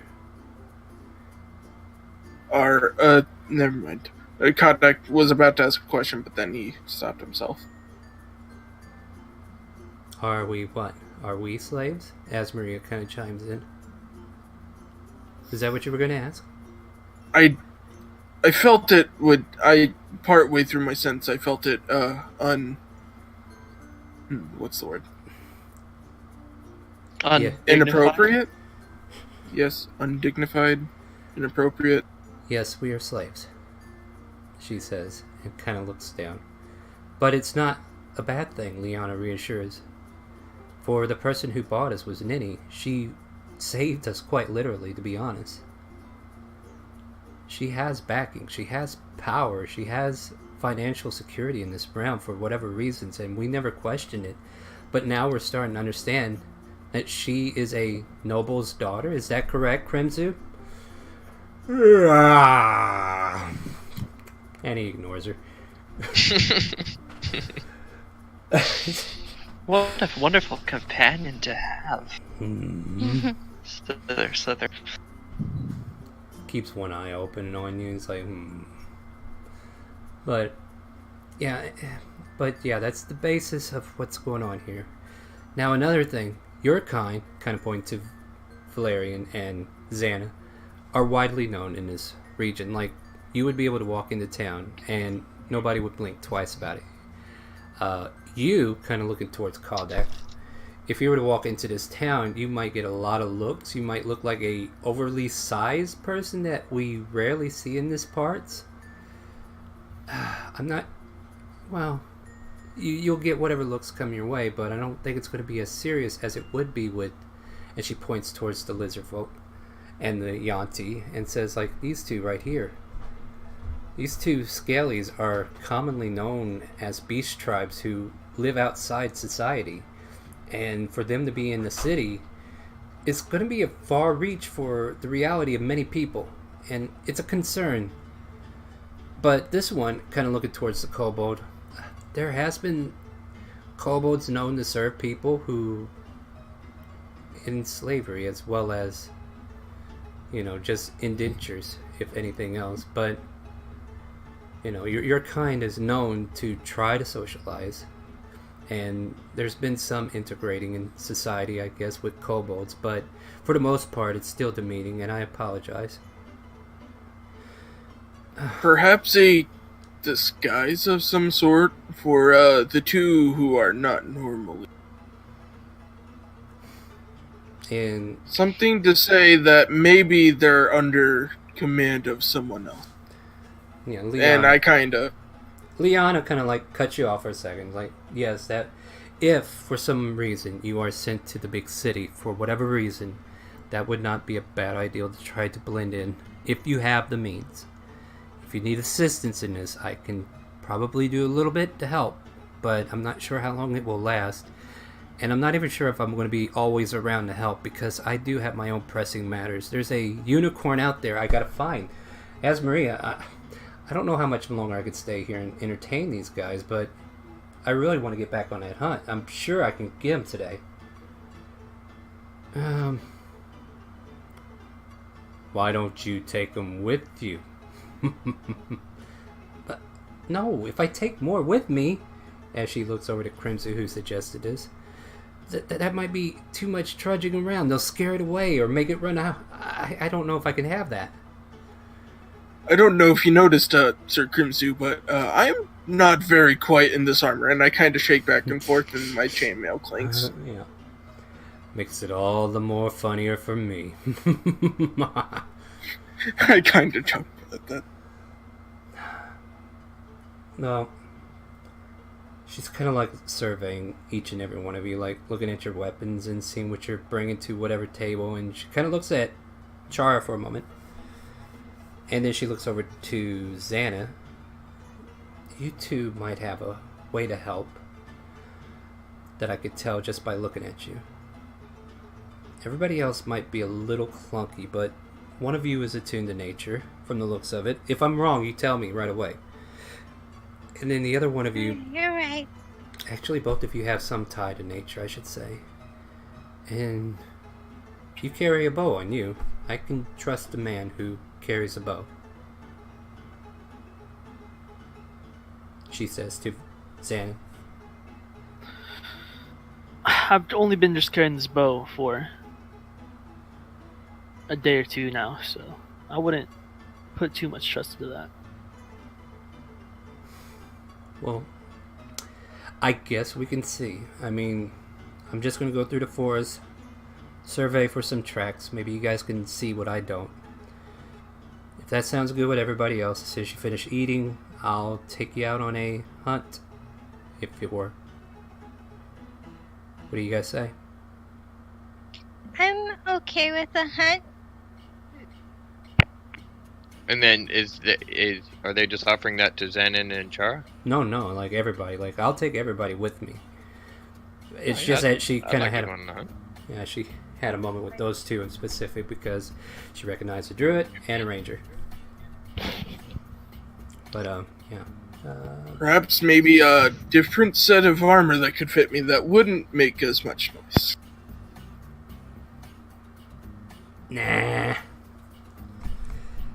Crimson gets up. Far behind. Go ahead. Go ahead. I'm not doing anything. You should go far behind us and not alert the unicorn, you said? Corny what?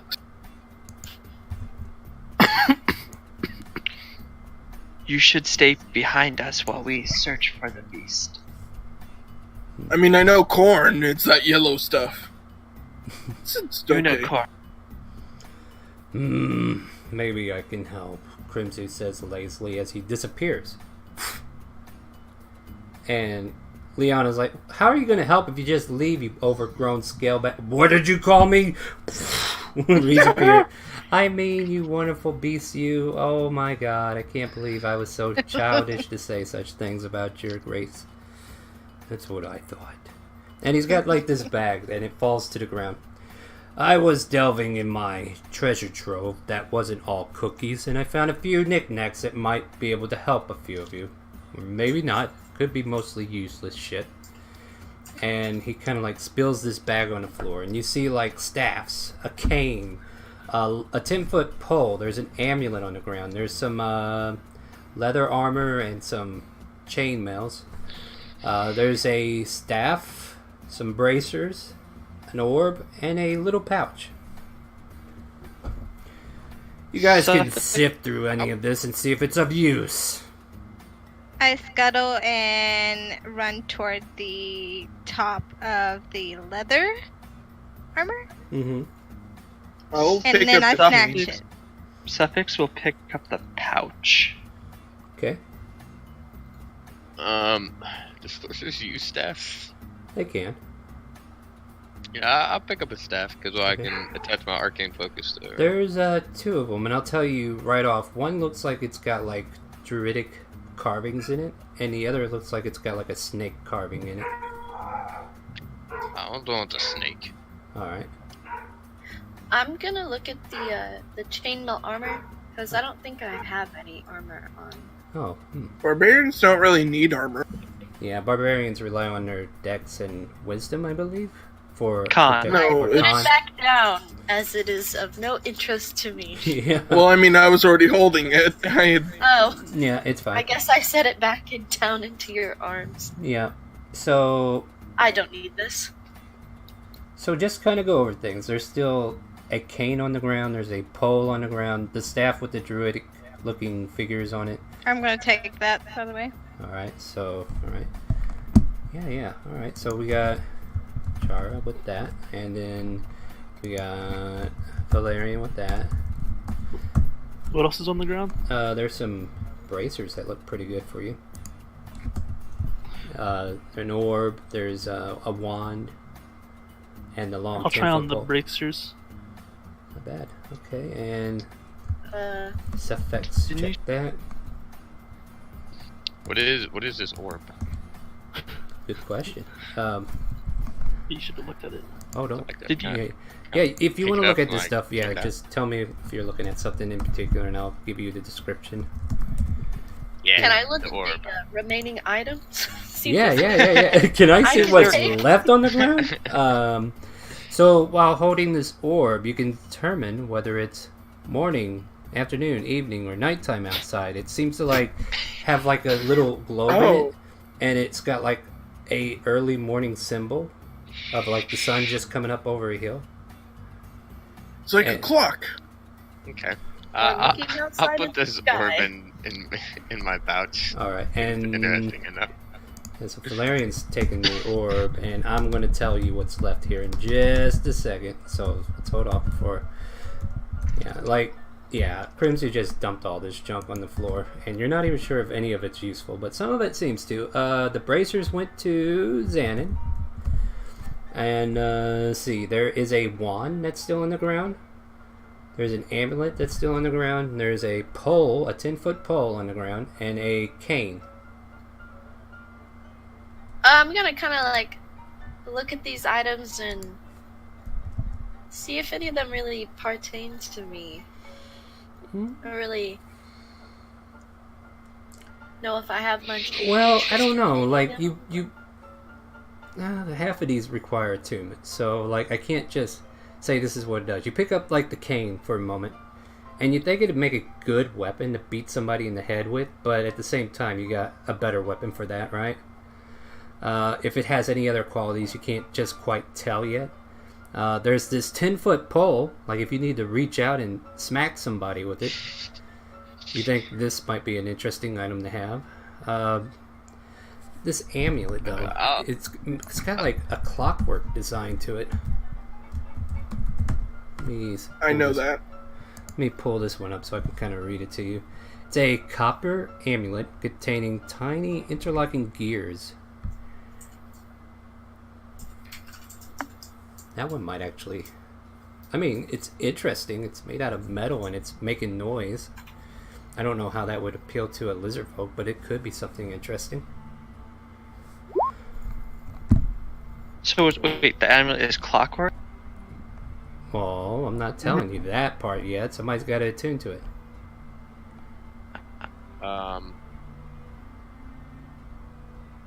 I mean, kind she of doesn't set want it. all the items down, and I kind of look at the dragon a little sad that I don't have something to pick up. Do you not find any of my cord worth wearing or using? Kind of looks at you accusingly, like you're making an As he insult says of all that, this stuff. I kind of pick up the amulet and look at it too. Yeah, like I said, it's got clockworking to it. Like, this looks like something that might actually come from your realm. I mean, it looks kind of fancy, but you know, who knows what it does. I turn to Valerian. And ask him, does this look like anything you would know back where we're from? Hmm. And what's funny, I have it real Valerian, quick. I hand it to him. So Valerian, you make a Arcana check as you're looking it over, because this is something a sorcerer can do. It makes noise. It's rattly. You're not sure if it would give you away in combat, but it looks cool. I don't really recognize it, but it just seems just like a necklace. And I'm gonna try it on too and be like, how does it look when I put it on? You know, do I look Looks more manlier? You looks look bad. dashing on you. Look what? You look bad. Take Ass, bad ass. Badass. Thank you, Valerian. No As problem. What's this ass you speak of? Oh, it's a thing that is. Never mind. I look Can I even move closer? more disappointed as the amulet goes away, and I'm left with a pole and a cane. And a Wait, can wand. I pick up I the wand? take up both. I want the wand. Well, Valerian's already got 2 items. I think you ought to snatch something up before he grabs the wand. What do you think? Wait, about I have it? 2 items? Oh, yeah. Yeah, the Valerian's staff got and the that orb, and Yeah, you're Valerian's got the staff. So we got the wand, we got the pole, and we got the cane. I mean, if nothing I'm just else... like 3 wooden sticks in varying sizes. Yes, exactly, Don't right? really do much for me. The dragon I will mean- say, well, if it's something useful outside of combat, maybe the pole would be. I kind of give like a very sad scowl as I turn around and hastily pick up the stupid pole. The stupid pole. If I go for I like swing out with my 10-foot pole and I hit whoever is farthest from me. Oh, who is it? Not mean, but I like tap him on the head. Suffix, make a dexterity saving throw. Or you could do an attack roll. We'll see if you hit his AC. Yeah, just do a Who? regular. You do a regular attack roll versus his AC. So go ahead and roll your normal attack. We'll use that. Hey, look, something taller than me finally. What? I just do like any of my just about weapons. Alex. Or... Yeah. Just do one of your weapons. It's just to see if Oh, you hit him. okay. So does a 10 hit? Nope. So But- hold on. So as you swing at him, all of a sudden you hear a zzzz as a line just kind of like shoots out behind him and lands somewhere in the back of the room. And then all of a sudden you look down and you see like a reel on your pole and little sockets going through for the string to go through. And it looked like it turned into a Oh, it's fishing a- pole. A fishing pole. Yeah. You have a pole of angling, which you can look up in the compendium and add to your inventory. So you actually Now, what- used your item, and it actually showed you what it was. And What about my staff? yeah, real quick, orb of time for Valerian. Now you're looking at your staff. Do you want to do anything with it? My staff? No, let's go with Chara first. Her staff. Oh. I'm looking at the druidic stuff on it. Make a nature check, and you can make an Arcana check on yours if you want, Valerian. Try to knock out 2 birds, 1 stone here. You're So- fucking mage, bro. Yeah, like you, Chara like drops the staff towards the ground as if pointing at something, and all of a sudden you see a daisy pop up out of the ground. Oh, pretty. You have a staff of flowers. You can look that up in the compendium. I'm kind of like sad because fishing in my world, I guess, is not like the most, Fun thing to do. not the most noble of jobs. So I'm gonna kind of like look. Does someone have the wand? Nobody Was that picked it still up on the yet. ground? Yeah, it's still on the ground. Do you want it? Oh, okay. I thought. No, do you want it? Hey, I can Arcana check that for you if you want. Yeah. I'll pass. I'm gonna like look at my pole. I'm gonna like also pick up the wand Uh-huh. and like kind of just point it at something in front of me. All right. Point it at me. Point it at me. I I need- want to see what I immediately pointed at him. I need everybody in the room to make a wisdom saving throw. Oof. Feels good. Don't worry about it. I was just joking. You didn't really have to make wisdom save because all this wand seems to do is you direct it. It was a joke, and you see like this wand pointing somewhere, right? And it's pointing to like off into the kitchen, and it's pointing at the floor. I know what this is out of character. Well, Sorry. give her a minute to figure out if she can figure out what it does. As You said it's like pointing at the floor in the kitchen now? yeah. So like, Okay, can I like follow it? yeah. You're following it. The wand pulses to a point nearest to you, and it's pointing at this space right by the kitchen area, and it pulses faster as you get closer. And then right as soon as you're right on top of it, you can look down. You see a rug kind of like thrown over, and there's like maybe a slight outline that you can barely make out because the wand is directing your attention to it. You have a Wand of Secrets. The wand has 3 charges, has 2 now. While holding it, you can use an action to spend one of the charges, and if a secret door or a trap is within 30 feet of you, the wand pulses and points at the nearest one. And the wand regains 1d charges expended at daily at dawn. So you can put Wand of Secrets in the compendium and put that in your inventory. Now, what's under this rug? I mean, Do you? I kick aside the rug and I'm looking at what's under it. I would Like, not what's- do what's that if I under were here? you. That's any secret stash. I would stay away from there. I kick the rug back over it Yeah. and say, never mind. Yeah, the dragon's looking right at you. You want to get in trouble? I am curious.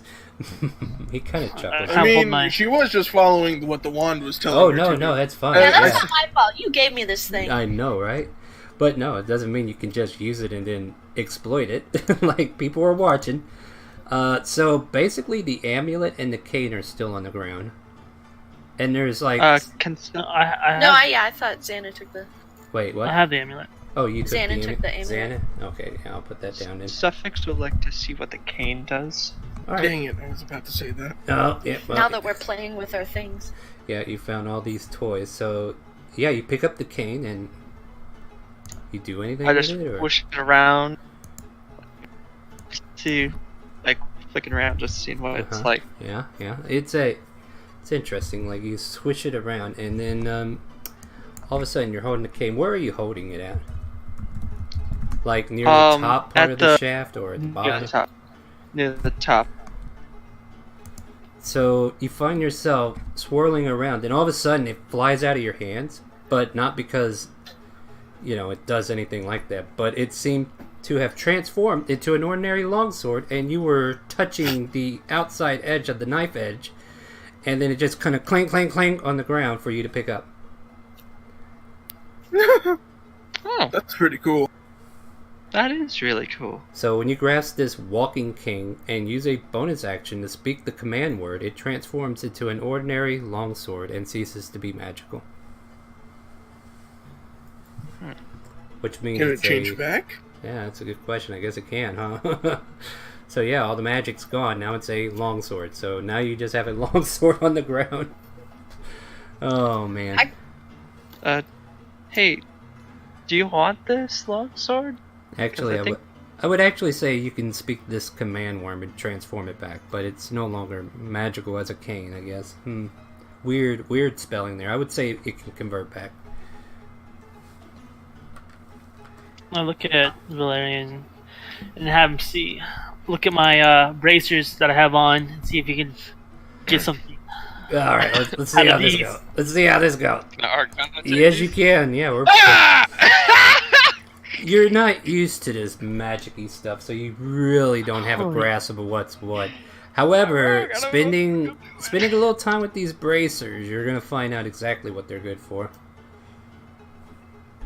I don my my chain, the new chainmail, and I try to see. I take a closer look at it to see if there's anything different from the other chainmail. You guys can have that conversation in character, by the way. The chainmail doesn't seem different. However, it seems like there's like an outlining on like maybe one side of it, and it's very subtle. Like you don it, right? And then Yes, I do. and then all of a sudden you're in this chainmail, and you feel like if you were to kind of like pry with something there, you would be able to get out of this with an action. Cast off armor. That's cast off armor. I love it. I'm just like, here, let me try this, and I just like flex, and the armor comes. Pop. Beep, boom, boom, boom. Oh, okay. No, You can doff this armor as an action. You can basically say take it off as an action. Like normal gear would take a while to get in and out of, so but this here allows you just to boop, it's off. But yeah. Now I had to spend like 10 minutes putting it back on. Yeah. Well, I mean, it's cool, but I just kind of and I put it back on, taking like 10 minutes. All right, you guys want to have that conversation out loud, so we're not all reading here. So, Oh yeah.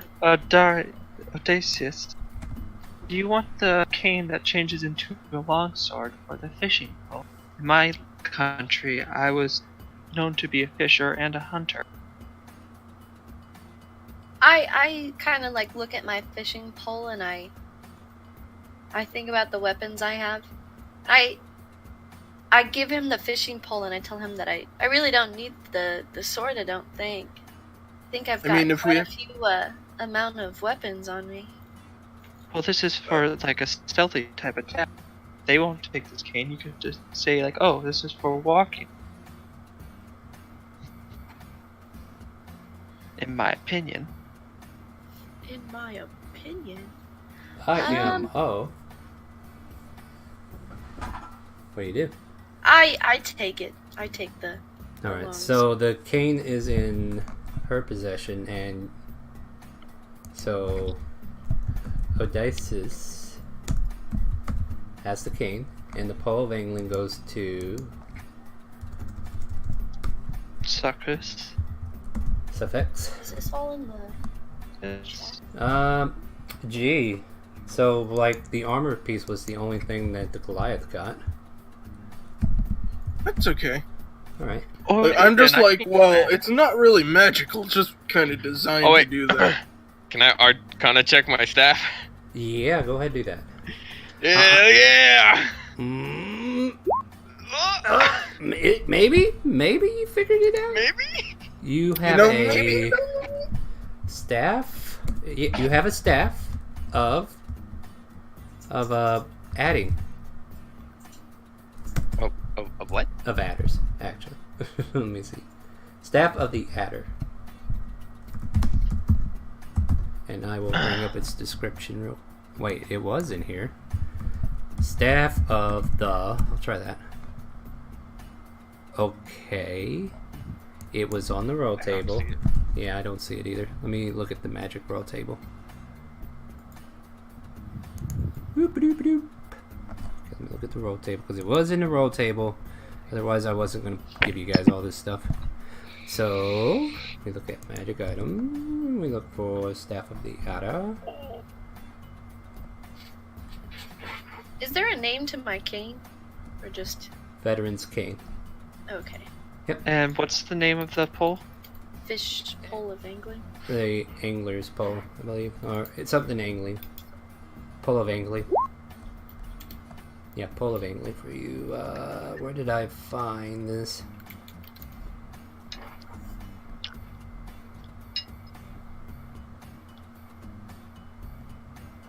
Weird. Could have sworn it was here somewhere. Let me use Control F. Maybe I can find it.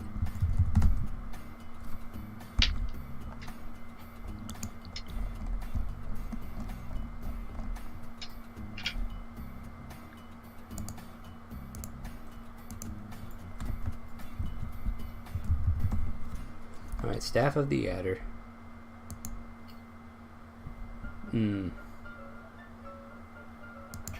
Doesn't tell me exactly what it does. So we might have to look that up.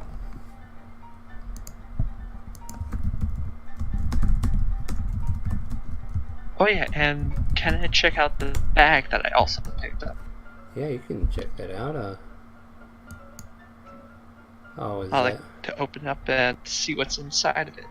Alright, so Staff of the Adder. You can use a bonus action to speak the staff's command word and make the head of the staff become that of an animate poison snake for 1 minute. By using another bonus action to speak the command word again, you return the staff to its normal inanimate form. You can make melee attacks using the snake head, which has a reach of 5 feet.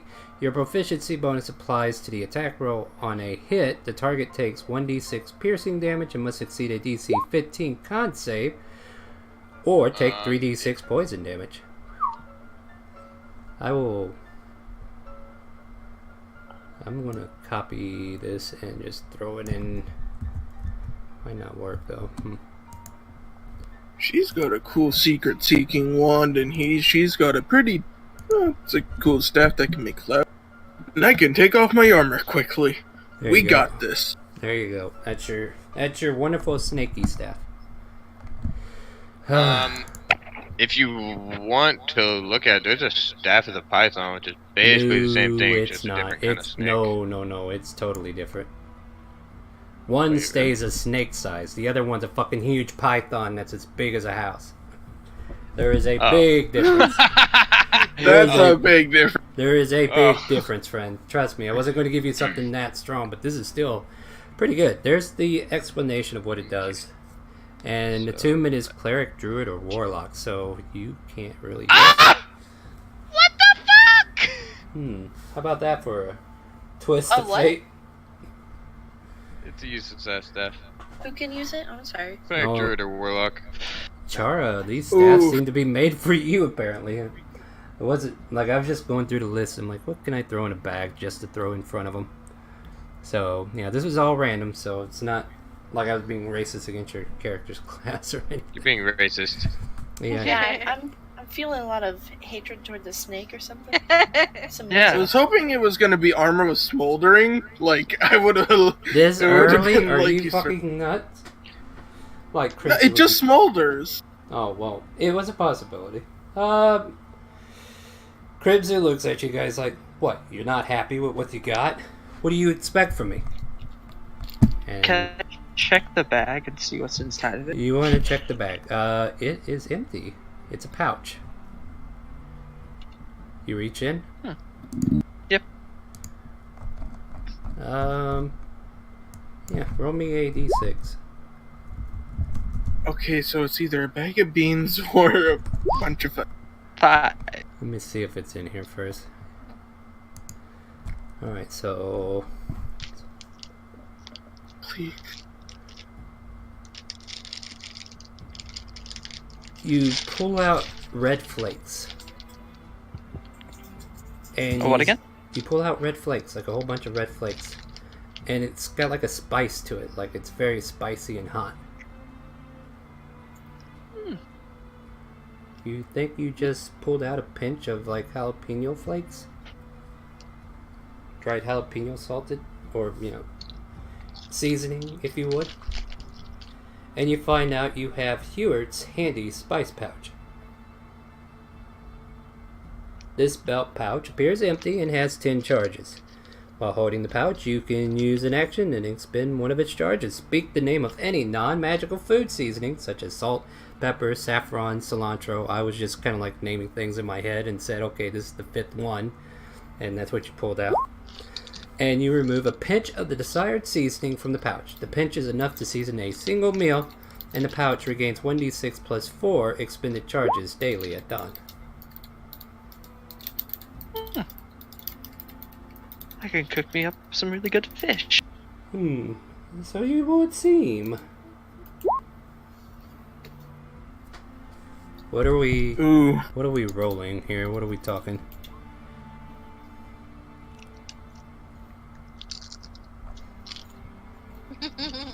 Nothing.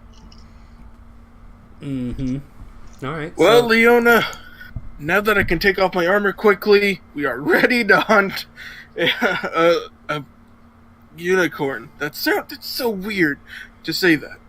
She looks. Is it just me? Are we sure a fishing pole is gonna help us in the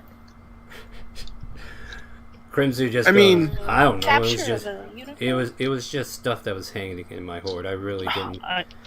I look at Leona and I'm like, do you know what these do? And I kind of show her my Interesting to ask a bard this question. Let me check.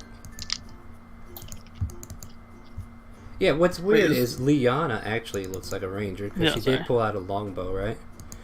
But she like looks over. I'm gonna see if she has the actual spell because I believe she might just identify it for you and tell you. She does not have identify, which would make sense because she's a martial, but she will roll Arcana just like your friend does.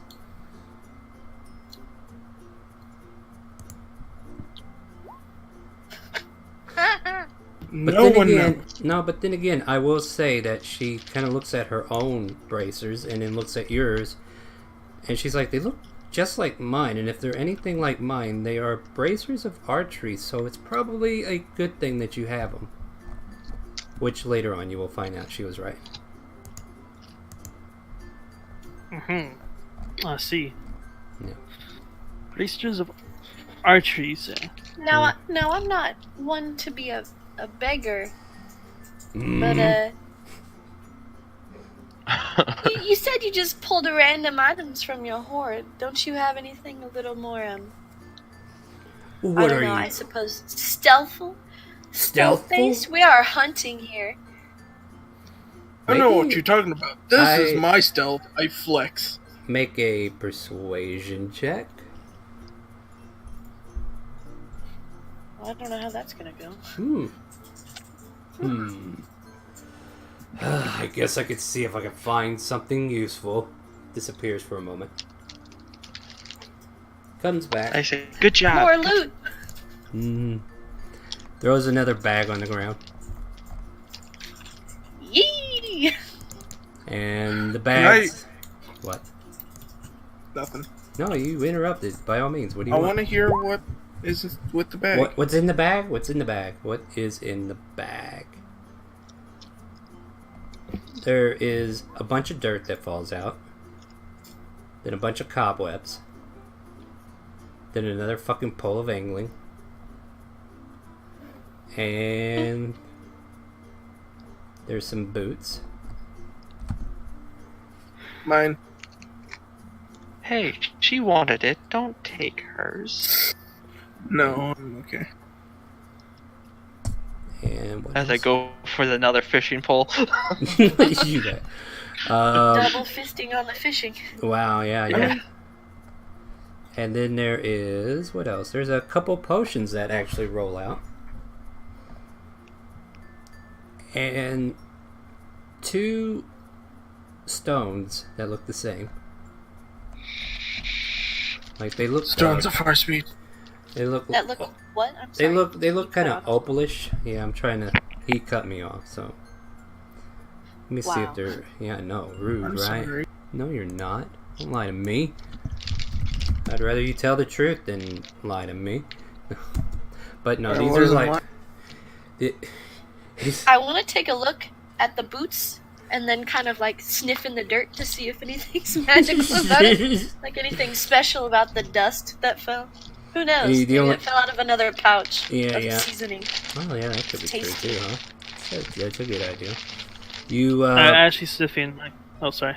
no, go ahead. I'm looking for stuff as you're talking. Go ahead. As she's sniffing, I kind of like tell her that we have a wizard friend who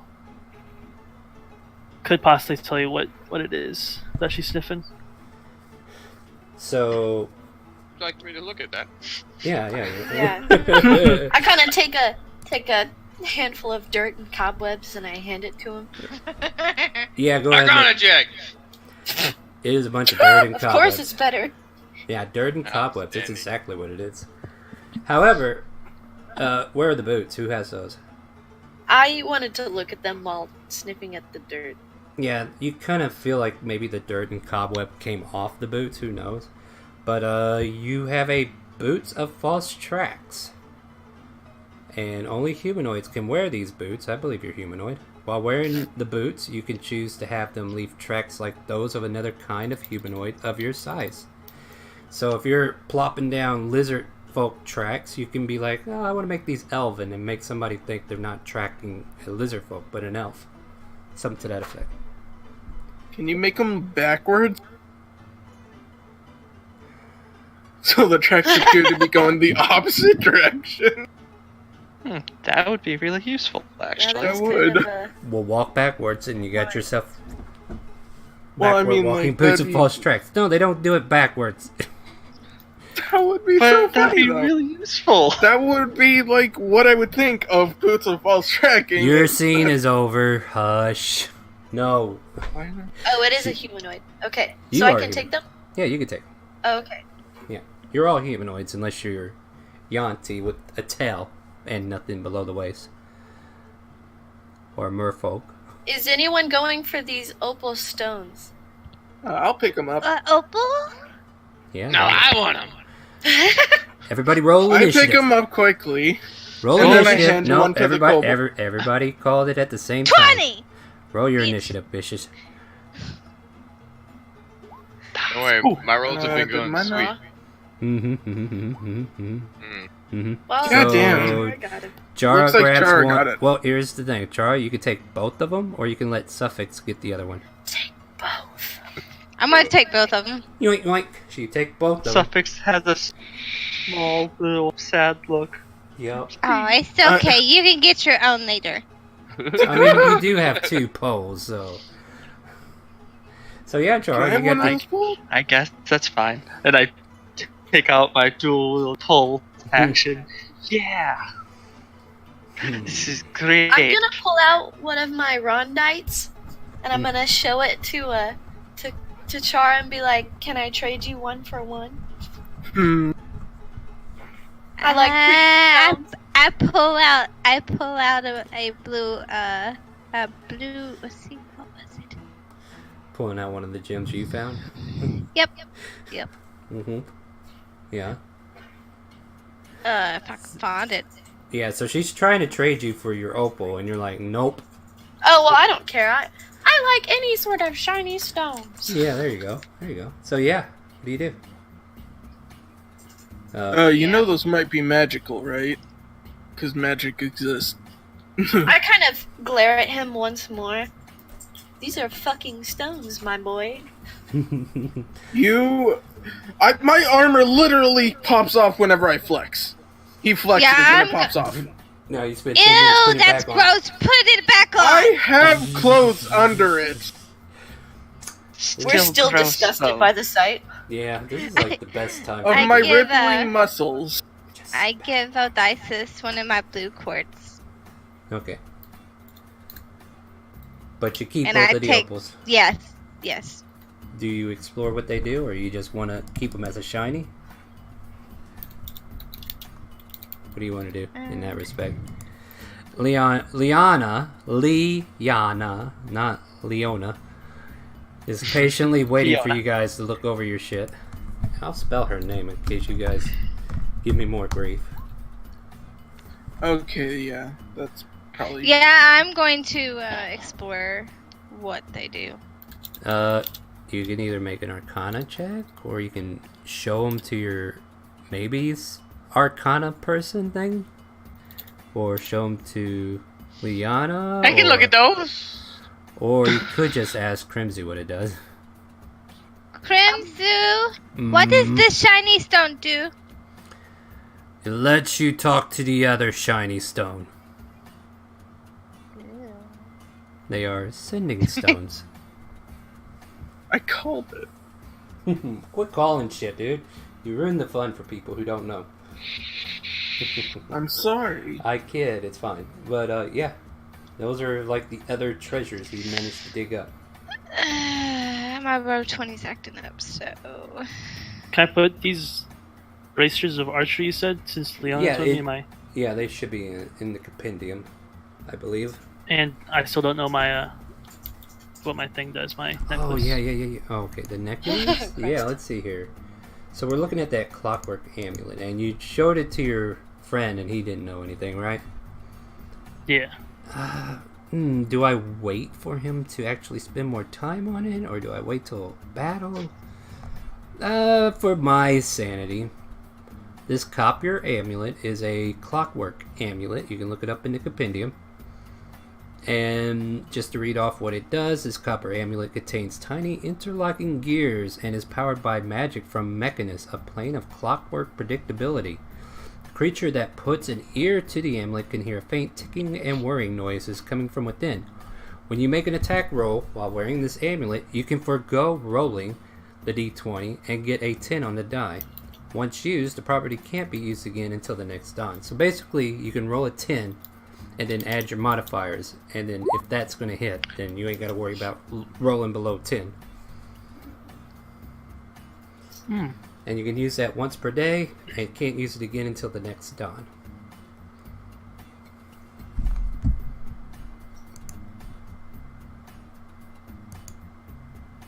After seeing Chara hold out her gems to them, I pull out my quartz and my rondite, and I ask Crimson what they do. They shine. I look very happy as I put them back in my pouch.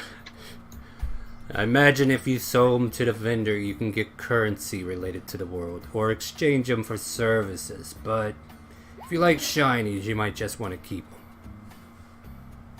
What is the currency? I think it's 10 for both.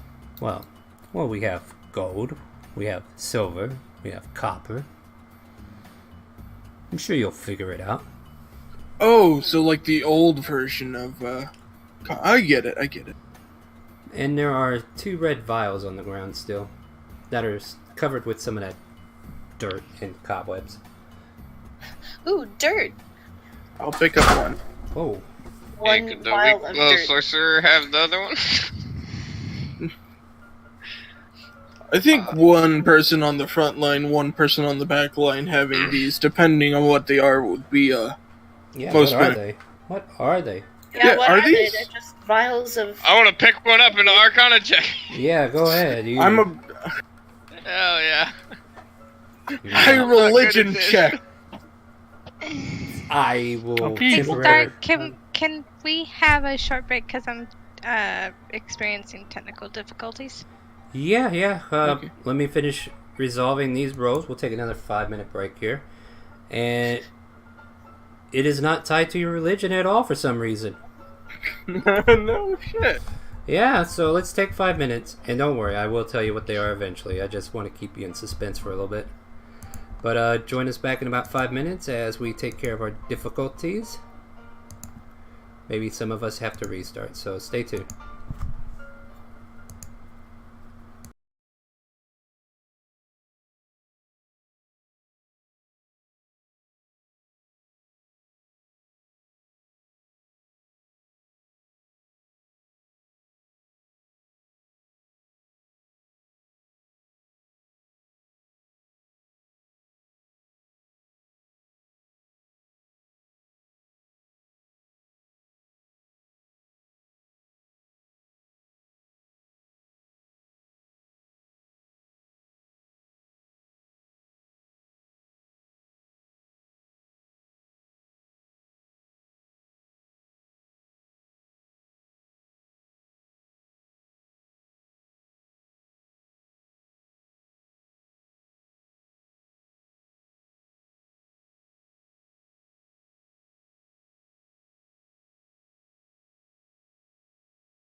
Hello, we're back.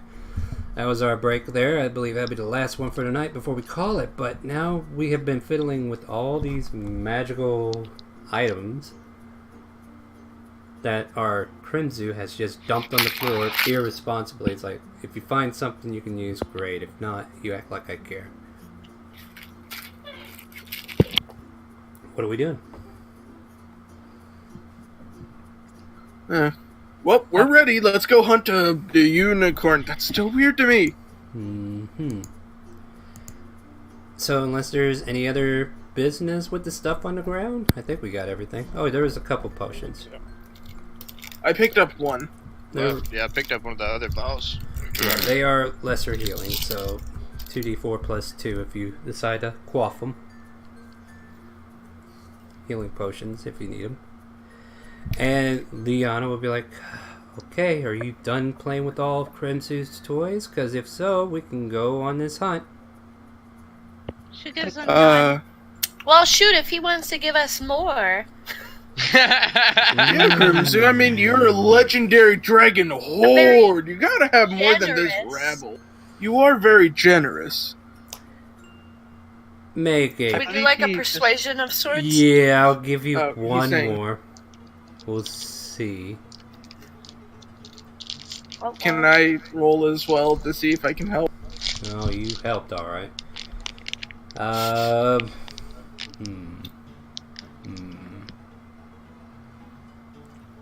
He'll turn to you and say, well, you don't seem interested in knickknacks and paddywhacks and stuff like that. I think you're more hands-on. What is your weapon of choice? I hold out my axe. Not you, you asinine piece of garbage.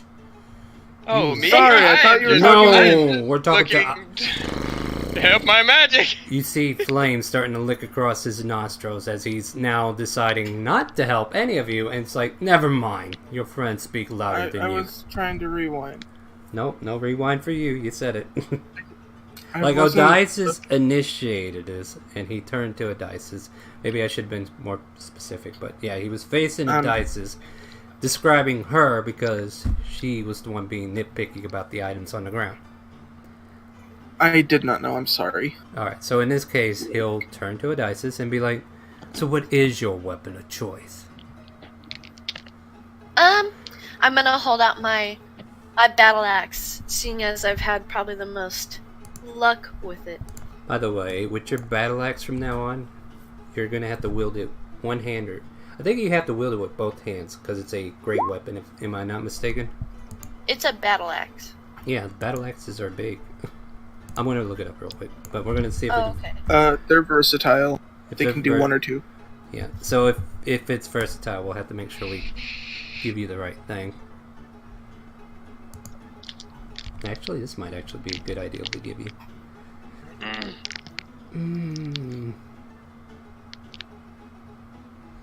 He turns away for a moment. He's like, very well, how about this?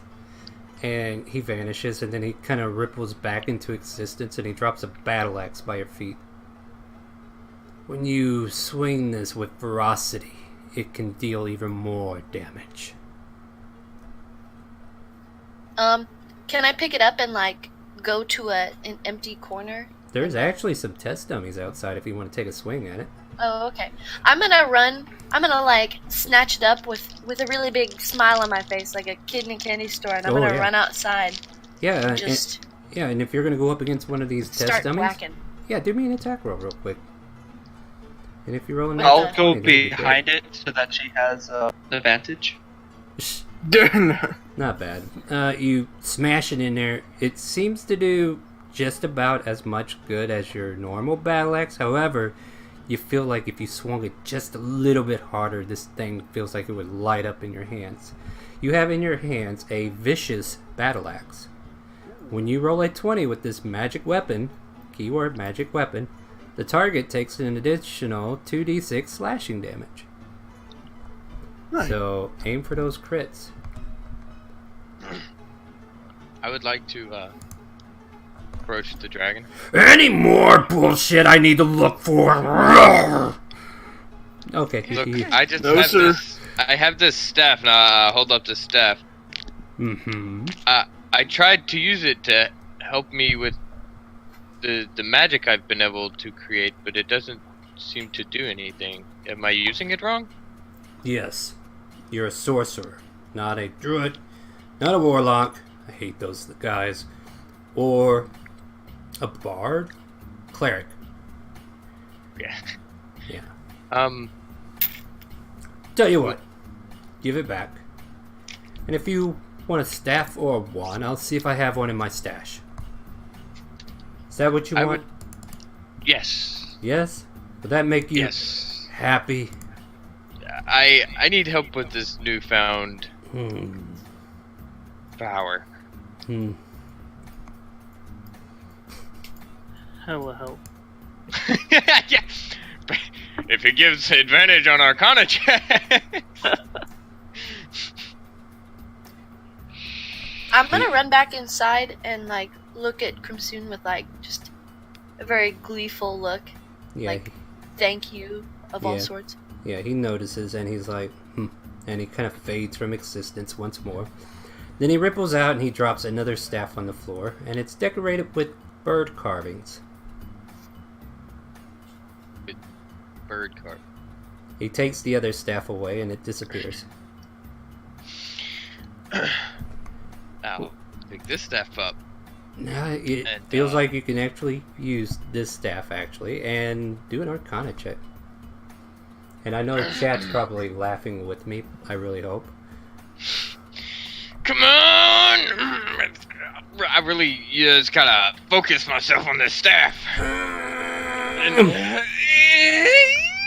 Wow. So you're focusing on the staff, and you're like, come on, tell me what you are. And then you hear a sound about 60 feet away that sounds like, caw caw.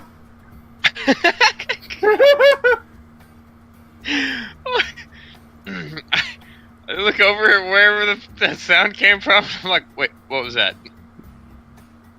You want to try it again? Maybe you can get it to work this time. Let's check it. Or make another check.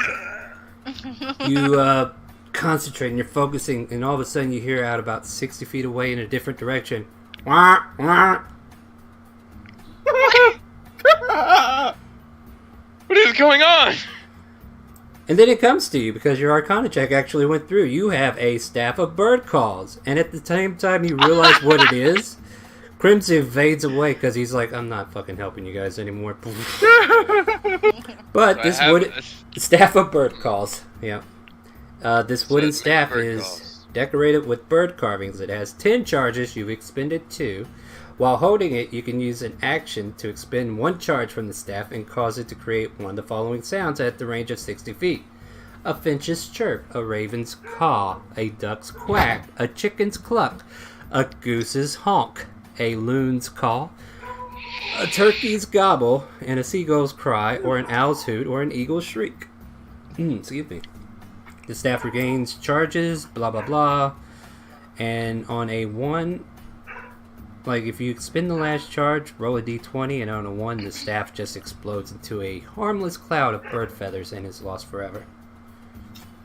Look, you can't be giving out opiatums. I know, right? What's funnier is they're actually in the compendium. Oh yeah, I got it. Yeah. I'll give you created items when you get to, like, level 5 and 6, but for now, you get these toys to play around with, which... Don't get me wrong, some of you are going to find some creative uses, I'm damn sure of it. But, yeah, you guys get all these random items, and, you know, Crimson was quote-unquote helping. Leon was like, God, now he's got a duck call. And... Hey, honestly, this armor isn't too bad. I kind of like it. I don't care, she says, and it's like, come on, the day is pressing on, it's already noon. I'm gonna thrust my new battle axe into the air. I'm gonna scream, "Let's go!" Yeah, for the unicorn. Yeah. Just And so I'll you... hold up my staff and make a caw. So yeah, you hear it again. That's 3 charges. Yep, 3 down, 7 to go. I'm kind of curious if you're gonna run it out just to see if it'll explode. And Liana's Well, like, let me add this resource. yeah, and Liana's like holding her fingers to her head, like, oh, this is gonna be my day all day. But yeah, you all got various items. I'm sure you'll find creative ways to put them to use. And I look forward to going, why did I give him that item? So, Liana starts pulling you guys through the woods. And just for reference, let's do a marching order, left to right. Who's up close to Liana, and then who is like in the back line. So here's the front line, here's the back line. Kind of put yourself in an order of who wants to die first. You know, if you're that far back, you might actually die. Well, you see, I need to make sure that I don't make any sound. Well, Or that's they fine. are. Well, she's like telling you, like they're gonna give you a signal when to stay back. So for now, straight line. Don't be side by side. Who's in front? Like who's in the most clear front and who's in a clear back? So yeah, go ahead and set yourself up in a straight line for now, because you're weaving Little through the one. woods and you kind of like have to be a straight line. I'm gonna crawl on Odysseus's back. Well, you got it made, don't you? You could just crawl on anybody's back and have a free ride. And looks at the big one and says, I remember last time. Yeah. I stick my tongue out at her, and I'm like, yes, yeah, it's funny. Hey, I heard that those stones let you talk to people. I'm probably gonna be hanging back at one. I just want one so I can talk to I you turn guys around if I hang back. and I start to growl at him. Hey, I was asking. She said no. She said no. I respect that, All right. and I respect you because you were powerful. Yeah, she'll eat your face. Yes, I know. So yeah, you guys are traveling through the woods, and every now and then Liana just kind of like scouts, and then she's like, not here either, and keeps going. And you guys spend a good part of an hour just traveling with her, wandering through these woods with, I don't know, some of you would actually be able to keep your berry, but some of you probably wouldn't. So let's do like a random, like everybody do a survival check to see how you're holding up. And while that's going on, I'm going to pull out some stuff that's happening in the background.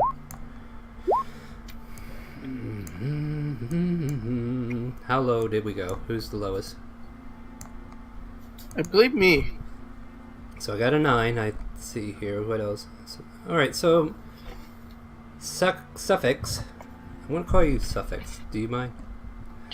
Yeah, suffix, yeah. Because the XEF sounds out of place for me. I can't make that pronunciation. Alright, suffix. So, yeah, your well, forest areas, and Chara included, are like your jam, right? So you're like familiar with like how the trees are outlined and how you're getting around, and you kind of get the sense of what direction you've been going.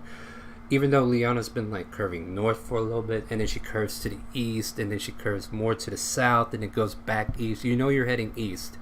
And she's basically weaving in like a way to just kind of like cover ground east of the retreat.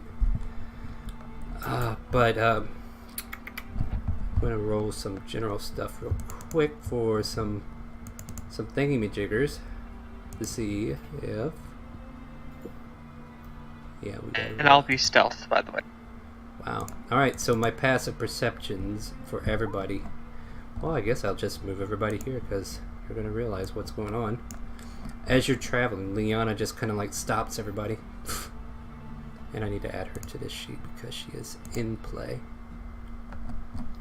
Halt! She whispers. And she's Ching, ching, ching, ching. You stay there. Those with Okay. stealth should... Well, actually, she looks towards Suffix for a moment and looks towards the problem at hand. And you can see coming through the forest 3 snake-like creatures, perhaps? Humanoid, similar to Suffix. However, the females, there's like 2 females, and there's one giant lizard-looking thing, but it's a snake person. These Yantees are actually wandering into this forest. And Liana kind of like catches them. It's like, we need to step back and stealth, or how do you guys want to do this? I can try to talk with them. They are the same blood as me. Alright, so... But should we talk to them?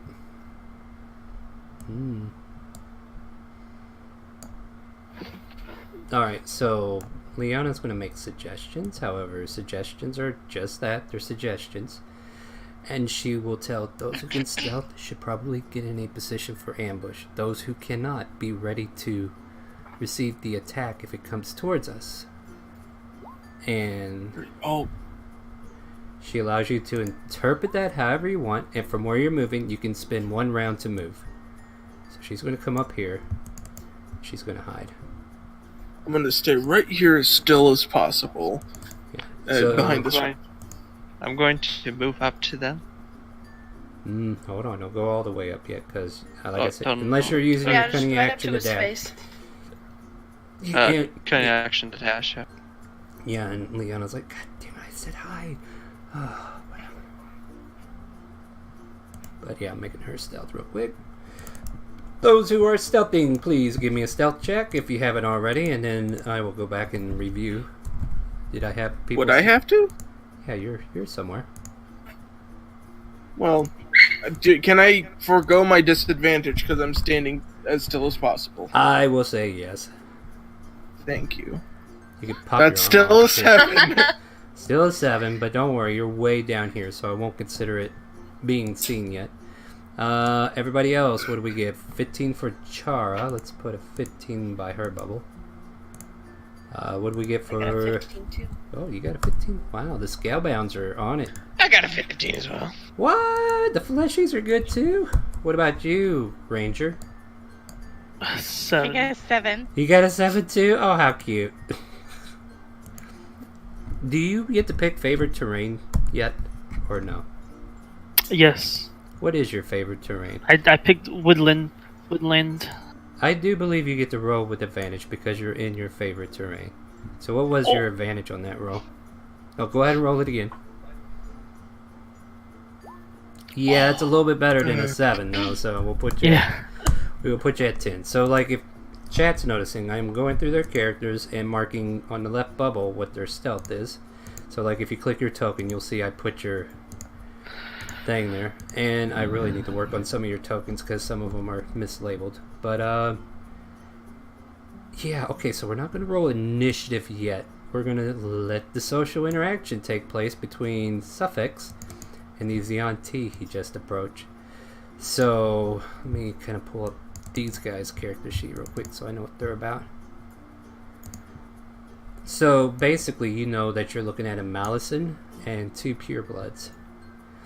And the purebloods grab their scimitars out, and the Malison looks over at you with his, longbow on his side that he's, debating on whether he needs to pull out his scimitar yet or not.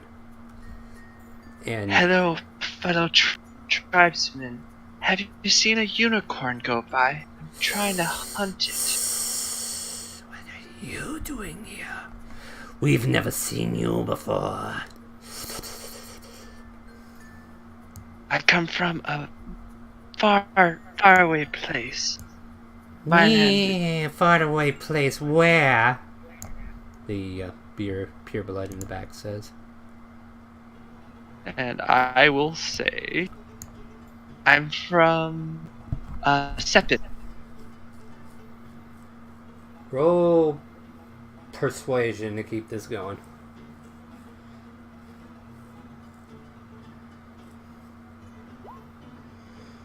14. Well, let's see what they get for their so-called insight check. That's purebloods are full. Let's see the guy up front.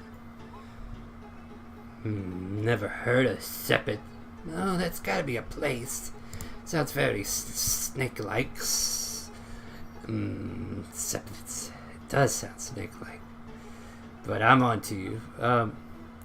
Why do you seek a unicorn? To help a fellow friend. A fellow friend, you say?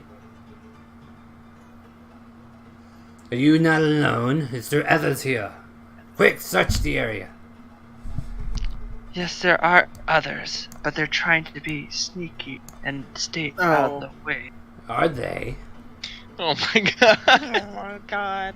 What an idiot. But I don't know where exactly they are. I see some stealth already detected. Can I shoot this guy? Ooh, you might be able to. Let me determine some things. So the Malison isn't really looking into things. However, the two ladies who had, I believe most people had 15 or less. I think 15 was like the highest. The only person who is actually hidden is Liana. And they kind of look around, and I'm not going to give them like, let's see here. Yeah, I think you guys would be detected by her, but you wouldn't be detected by her because you're a little further out. So basically, yeah, you notice she actually looked at you, and she looked at you. However, because of what's being said, they're not doing anything drastic yet. They might be switching from scimitar to bow, but Are these trees? yeah, those are. Because I feel like that would obstruct their view. Well, the I mean, their trees view are is up pretty in the good. air. I mean, and they are actively. I'll let you. Let's see here. Well, the one at disadvantage is still a 16. And the other one's a 9. I would say, yeah, she might not be able to pick up on you 3 over here. So, yeah, she was probably looking through the trees, and at disadvantage, she got a 9. So, therefore, she doesn't detect any of these guys. But this one here definitely made out you two, and she seems to be switching weapons. I'm gonna just shoot this person right here. So, Oh. So, alright, Suffix, before the shot goes off, is there anything else you're saying to the Malison? I'd like to try to be friendly with you guys. So, make a persuasion check. However, go ahead and make an attack roll. 23. You are an... Well, actually, no, you're not an unseen attacker. So, and an arrow lands like right about here. And I need everybody to roll initiative. Let me check the roll first before you start clicking. Because we have that other initiative. Oh my roll. god, sorry, that was my fault. No, we're going to start over. So, click your token, Good, that's who our and silver- then roll initiative. And I actually took time to prepare and made a initiative roller, so I can quickly roll my initiative as well.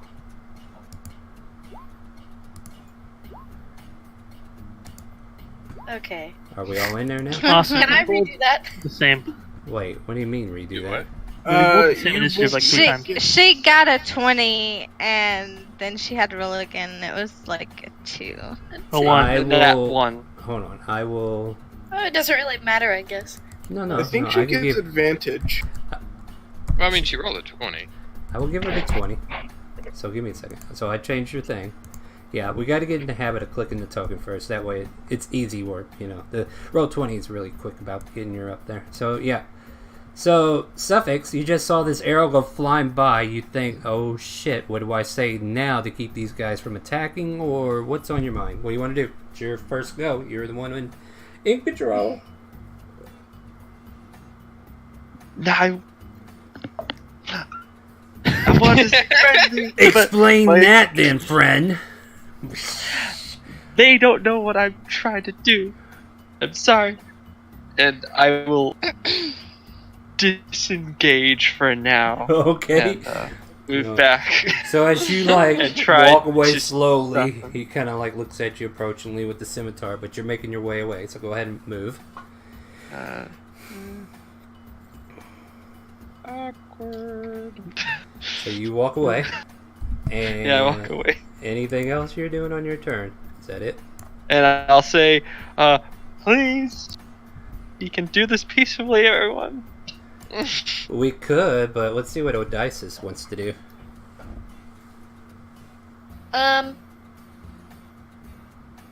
Okay, so I don't think I see the arrow miss, right? Since the same Well, yeah, the arrow missing. area, You see they the can't really see us. Yeah, they can't really see you. So you're obscured. You think if you wanted to, you can But- start to approach without being seen. But do I see him shoot the arrow? Yeah, because he rolled a 7, and your passive perception has to be higher than 10. Okay, so going off the fact that I can see him shoot the arrow, and then I can see, yeah,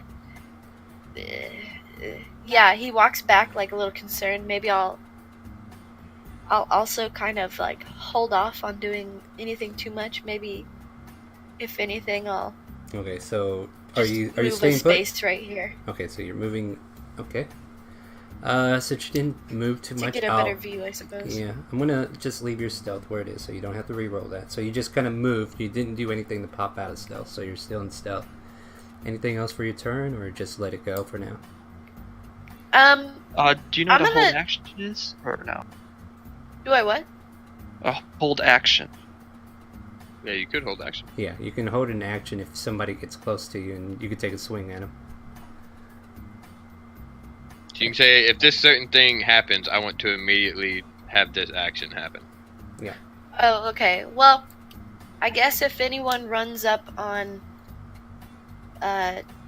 Sussex, Suffix. yeah, Suffix, I'm gonna run up and Unfortunately, you don't get to No. move as a held action, but you Oh, can okay. move first and be ready to act. Otherwise, oh no, I don't want to hold my action then. I'm gonna You- just like look to Leona's right by me, right? That's her Liana, name? yeah. Yeah, Leona. Leona, god damn. Yeah, right? I'm like, Um, should I be offended? I mean, Leona's still a good name, but her name is Liana, but yeah, it's fine. Leona, I'm gonna There you like go. look to her concerned. I'm gonna be like, you know, I don't know. what's going on? She'll kind of like look at you and be like, I don't know if it's if we let your other friend go up first or if that ranger over there has a slippery finger. I don't know what happened. So, yeah, this might be going south. Okay, that ends my turn. Alright, who do we have next? The Yanti Malasan. Weird name for Yanti. It is a type 1. Apparently, that's a thing. Alright, let's look at this thing and see what he wants to do. No, I want to look at your character sheet. I don't need the whole biography.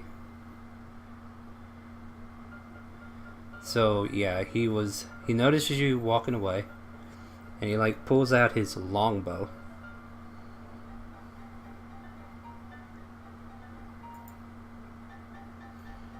Yeah, and he will take...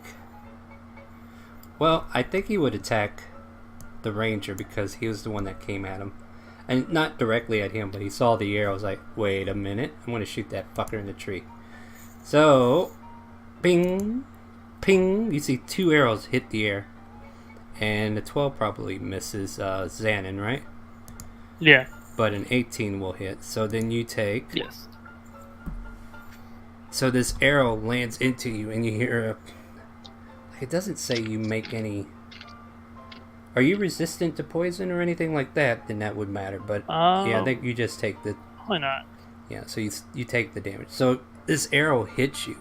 You take 8 piercing and then it's got like this poison tip. And you just kind of feel icky from it as it pumps into your bloodstream. And you take an additional 6 poison damage. Oof. Yeah. You're not poisoned or anything, but it did affect your health. And then the purebloods around him instantly take out their bows and like, alright, we'll take care of this problem. And Liana's like, oh, fuck this shit, I'm out. Actually, we're gonna see what Liana was made for. So let me see if I can remember her combo, because she has this interesting combo. So we're gonna post this, just so I can know.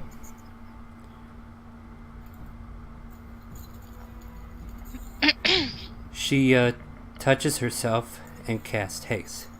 All of a sudden, speed in her body just kind of like... You can see her hands blur as her hand goes over to the bowstrings and everything, and she's just ready to fire away. And then, let me see how many attacks she gets. So, she used an action, but she now has an extra action to continue. And, she gets an extra attack. So, 2 shots. And then a bonus action, I believe. Let's see what we can do.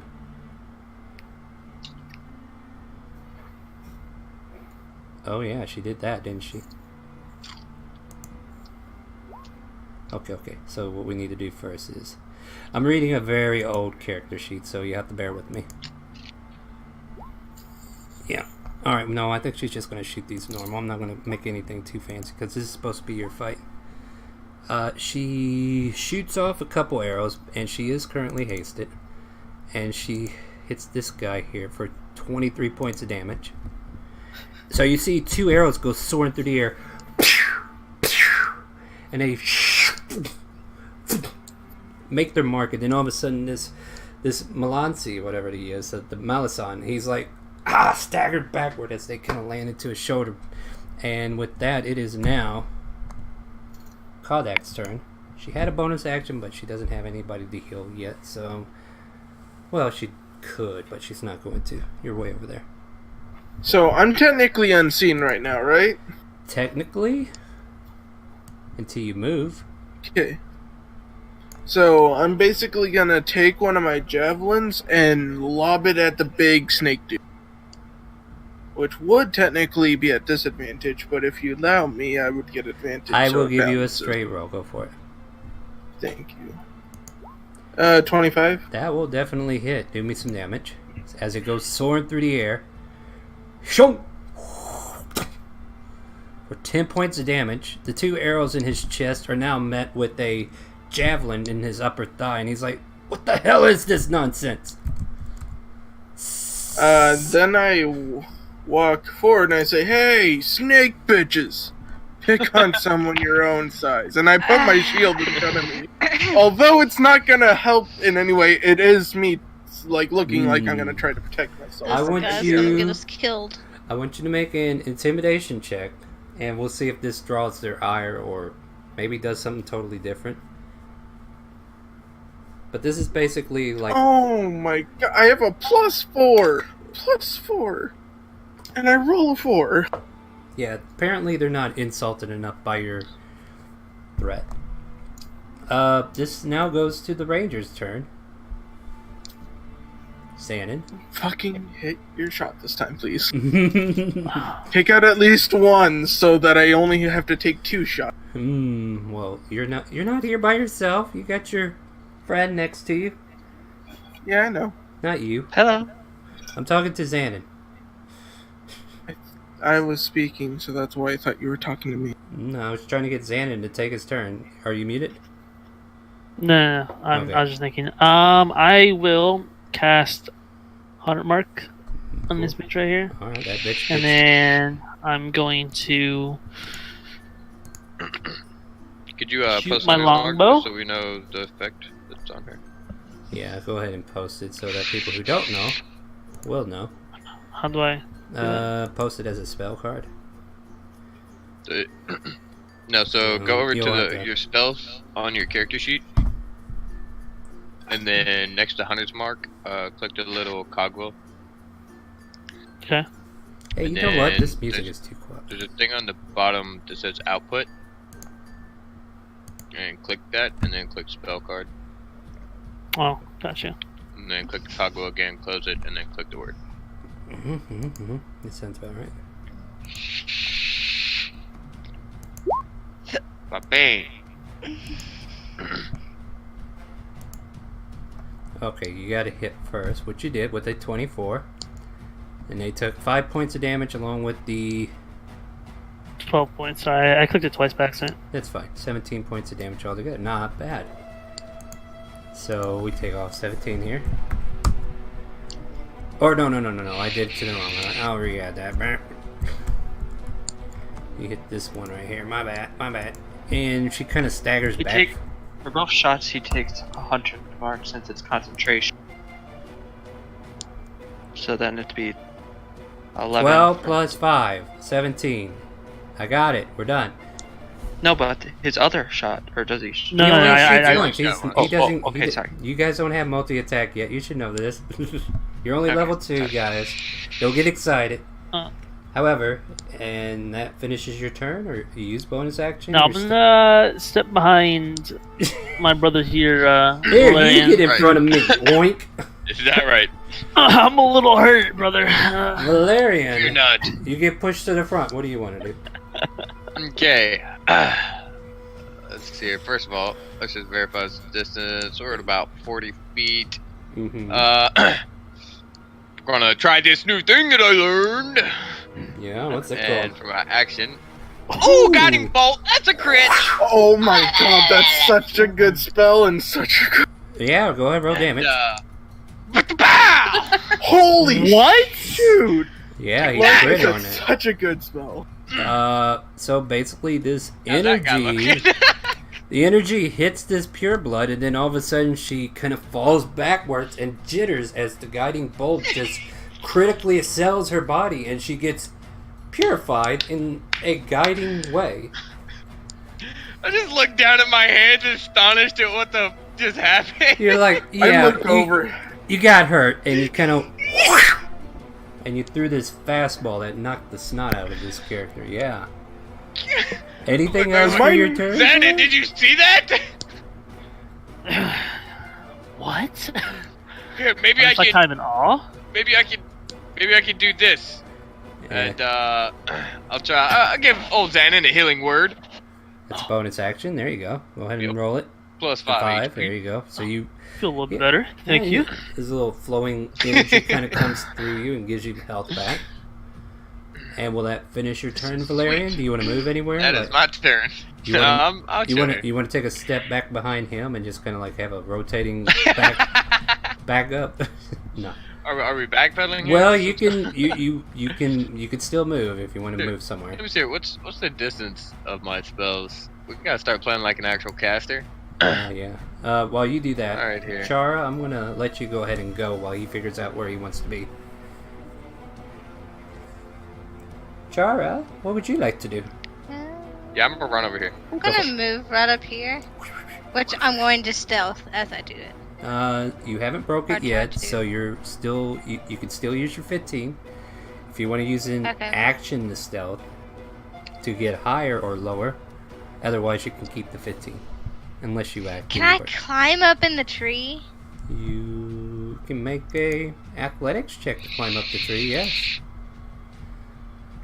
Yeah, I'm gonna do that. Athletics. You fall out of the tree and you are no longer stealth. You take 2 points of damage as you land on your head, and yeah, you're no longer stealth. Oh, sorry. Damn it. But you can take an action now if you want. Two.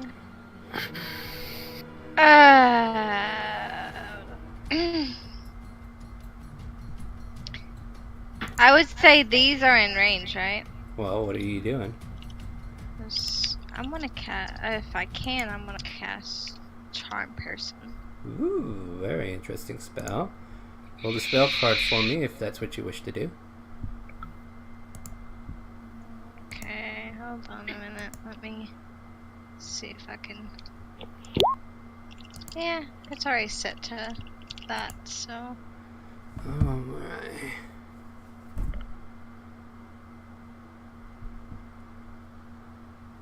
Yeah, it was a good point, suffix. Yeah. Sorry, the sound just kind of died on my end for some reason. Yeah, I have no music either. Oh, I want to play this music. There we go. What do we got?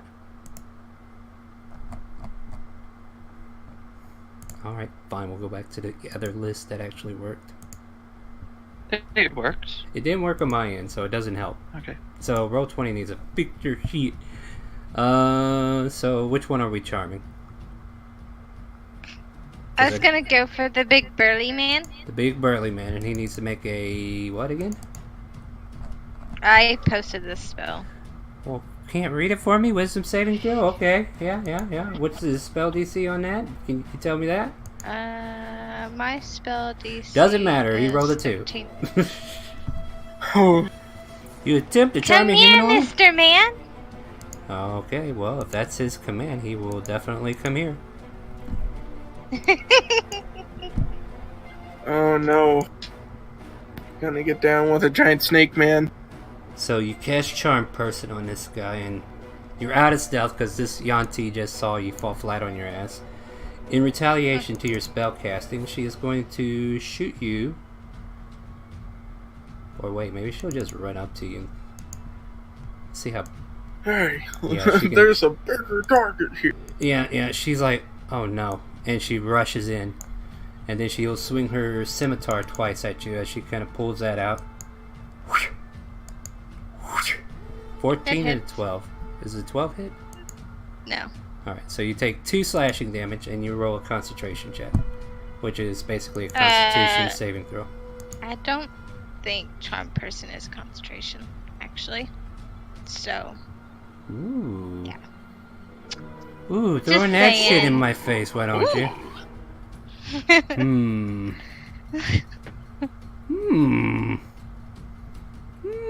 Well, I guess that idea didn't work. Alright. 2 points of damage, though. As the Auntie Pureblood comes up and says hi. Suffix. Success. Yoink.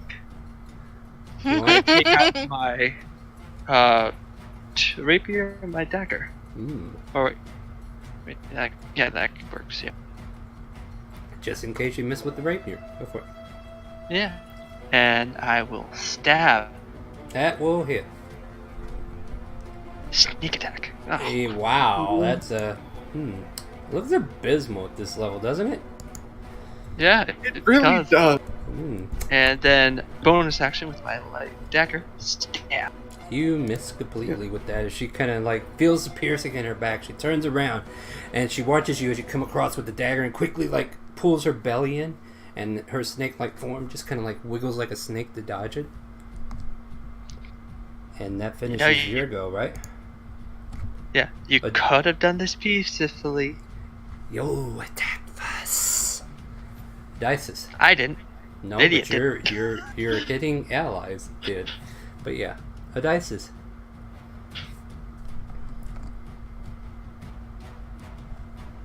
She muted? No, I'm seeing my little friend like get hurt. I'm gonna go into a rage. I'm really mad at this woman. I'm gonna run up on her. Oh, I'm still. Oh yeah, that's plenty. I'm Yeah, gonna run up on her right here, Ooh. and I'm gonna go ahead and use my vicious battle axe today. Ooh, Of course. but that misses. Oh, wait. Unless Is the rage not on? Is that not? yeah, oh, rage that's- Oh, gives you're you talking about +2 reckless? bonus, but reckless attack has to be called. Do you have access to reckless attack? Yes. Okay, for this round, Yes. this round only. But doesn't it hurt the people around me? Maybe. No. No, it When doesn't. when you do a reckless attack, basically you're saying I'll let the enemy have advantage on me, so I can have advantage on them. So basically, okay. they'll be able to attack you with advantage if they so decide to choose you because you went reckless. And also, in the term order that you need to do things before you roll the dice, announce that this is going to be a reckless attack. I'm going to let you do it anyway because, you didn't know. And this is something I want to teach you. But whenever it comes up to your turn and you're like, you want to make a reckless attack, announce that you want to make a reckless attack and then go for the dice roll. So for Okay. this, I will accept your 19. Unless you want to roll again and see if you actually miss.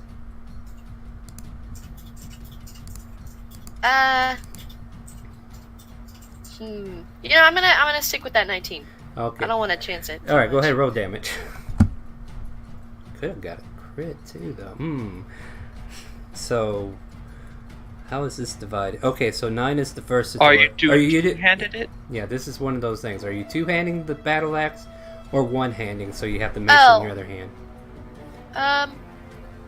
It on the thing it doesn't say like two-handed or one-handed, Yeah. but it well, has the you see same damage as the one-handed. No, one is a D8 and the other is a D10. So like the 5 is one-handed and the 9 is D10, which is two-handed.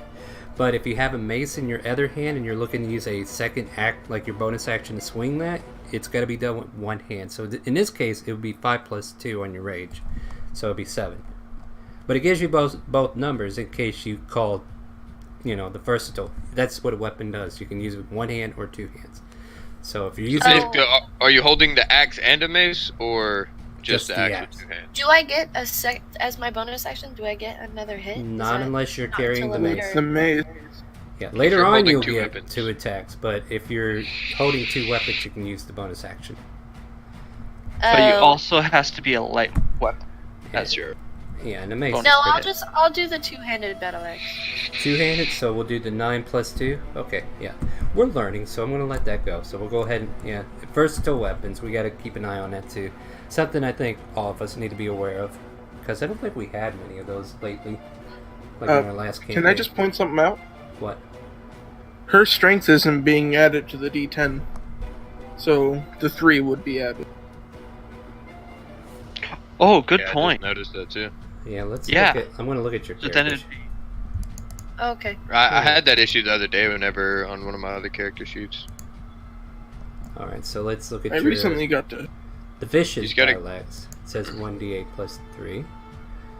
Let's see here. So the attack Then roll is strength. The damage is... It's got the plus strength on the thing, but... No. Okay, not but the not the plus 10. Okay, so yeah, you get plus 3 to that 9. Okay. But from now on, it should be fixed. Okay, Oh, okay. I fixed it for you. So 9, 10, 11, 12, 13, 14. You do 14 points of damage. Is she still alive? Well, she is. But you did you did a number on her. So you come down with your vicious axe and you just rake it across her chest and it just tears into her scales. Like you can see a shower of snake scales just popping off her as she kind of like reels back and blood starts to pool at the wound. And yeah, that was a pretty vicious bite that you just did. I think that's everything. You bonus action range, you moved, you attack. I think that's your turn, right? Yeah. I don't Yeah. think I can do anything else. Let's see here. You will come here.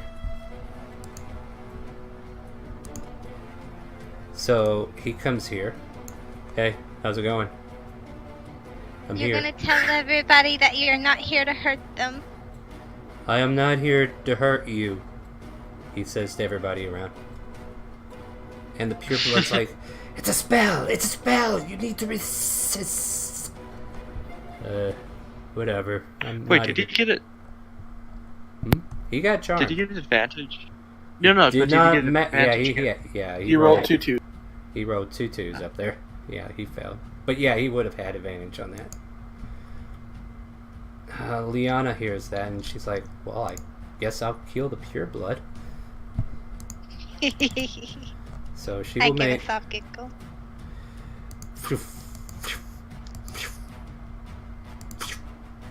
I mean... Oi! yeah, Holy shit! she is hasted.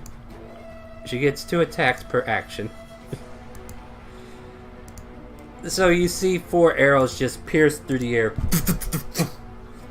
Almost makes a perfect circle or rectangle or square, who knows. And the pureblood goes, it's a spell! And falls over dead. And... Don't worry about her. You guys okay down there? I think we're fine. Kodak, this charmed lizard folk, or snake folk. I peek around the thing, I look at the kobold, then I point to my axe, and then I look at her No. and shrug. Okay. He nods his head and puts his axe away. You know, I could kind of suspend the initiative and just let you guys play this out however you want. So, he considers you a friend. Best of buds. We'll take your advice as a best friend, right? If I'm recalling my charms. Okay. Till the spell ends, which is 1 hour. That's plenty enough time to get away, guys. We could ask him if he's seen the unicorn. Well, I was going to ask him about the unicorn first. Alright, so you're going to ask... Alright, so yeah, we're out of initiative, and whatever you want to do.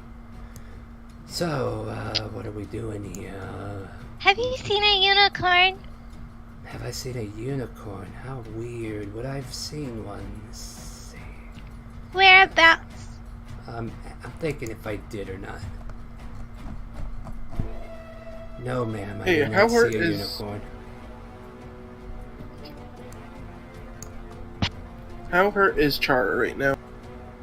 Chara barely got scratched. I wouldn't even worry about her. Well, no, I'm just asking, like, how much. I mean, yeah, she got scratched. I just told you. Oh, yeah.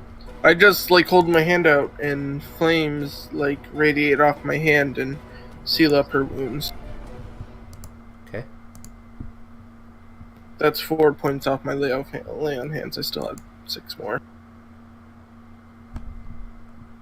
I want you to let you go to the dark place again. I say, and I turn and kind of walk over this way. And keep watch on the Yanti. I think I want to refresh this page, folks, to see if I can fix that problem. Alright, I'm going to refresh in roll 20. But yeah, we're still talking things out. So tell me what everybody else is doing. Let's hear what the ranger and the sorcerer are up to.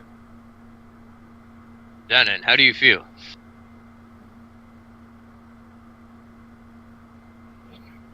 Oh. He's Are you not in muted? roll 20. Okay. I am in roll 20. I Okay. am in roll 20. I'm here. I Hello? see what How happened. do you feel? How do you feel? I feel, you know, a little wounded, but I can handle myself. Alright. I was walking over and like, oh, are you okay? Okay then. I have this neat trick. It's kind of cool. Yeah, it is. There we go. Well, there's a charmed Yanti over here talking to the kobold. Is there anything you guys want to do to address this problem or situation, or what do you guys want to do? I can shoot him. Yeah, the Yanti says, I don't Please know. don't. I don't know. Don't be stupid. Yeah, he's like, I don't know where a unicorn is. I'm sorry. Well, you can go that way and we'll continue this way. I don't want to see your face now. We could ask where his village is. Okay. I'm sorry, but go. Fine. Be that way. And he We could will... ask where his village is. Leon, At the gives you a same strong time red as light. being kind of cute, you are actually kind of scary, little one. I'm gonna shoot him. God Don't damn do it. it, you Can- stupid motherfucker! All right, I so want you to Yeah, that's run too and far catch from the arrow. actually, He's you're- not too far. Hold on. Yes. Nope, nobody You're move. gonna Go make- back to where you were. All right, You're so going to lose the effect, and then it's going to act I want initiative everybody again, to and then you're roll being stupid. initiative that are acting on this. Being fucking stupid, Brendan. So- I swear to God. So How if is you that want to being stop the stupid? ranger, roll initiative. If you want to shoot, roll initiative. Click your token. I Roll got a initiative. 19. Yanti's got this. We roll the same initiative every time, That's Austin. insane. That's actually insane. All right, so let's see who goes first. Do you care what happens to him, Suffix?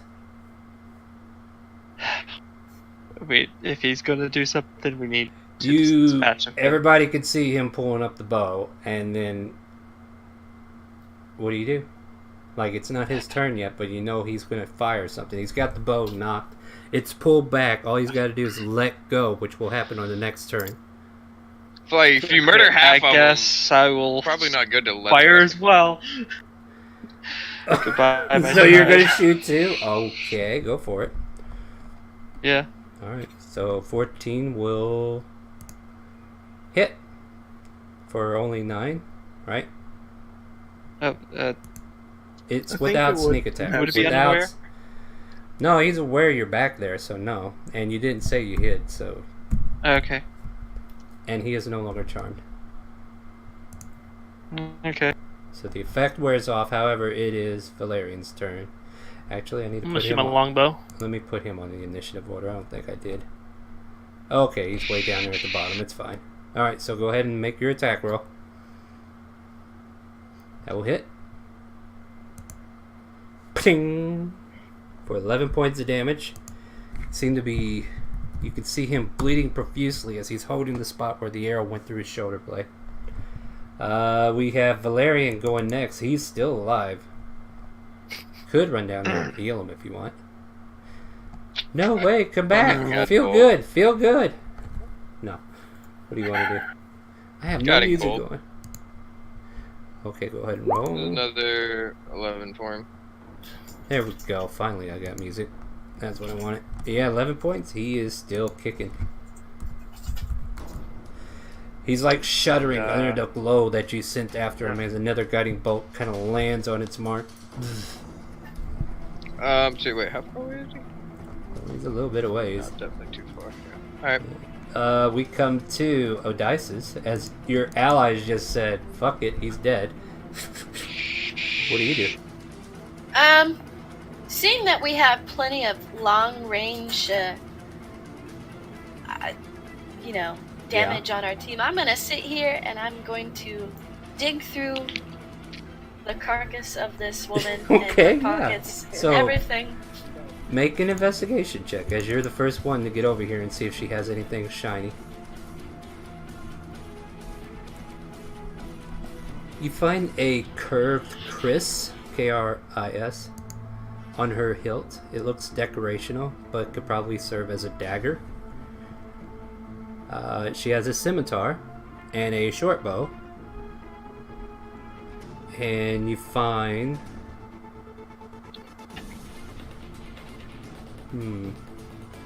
about 15 gold pieces on her.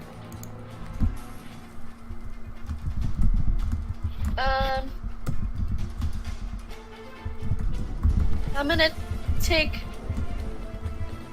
the the dagger of sorts you were talking about. Uh-huh. There's basically what I just told you.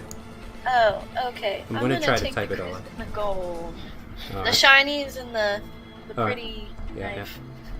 So yeah, you pry that off of her hip and take the gold that is on her pouch. And yeah.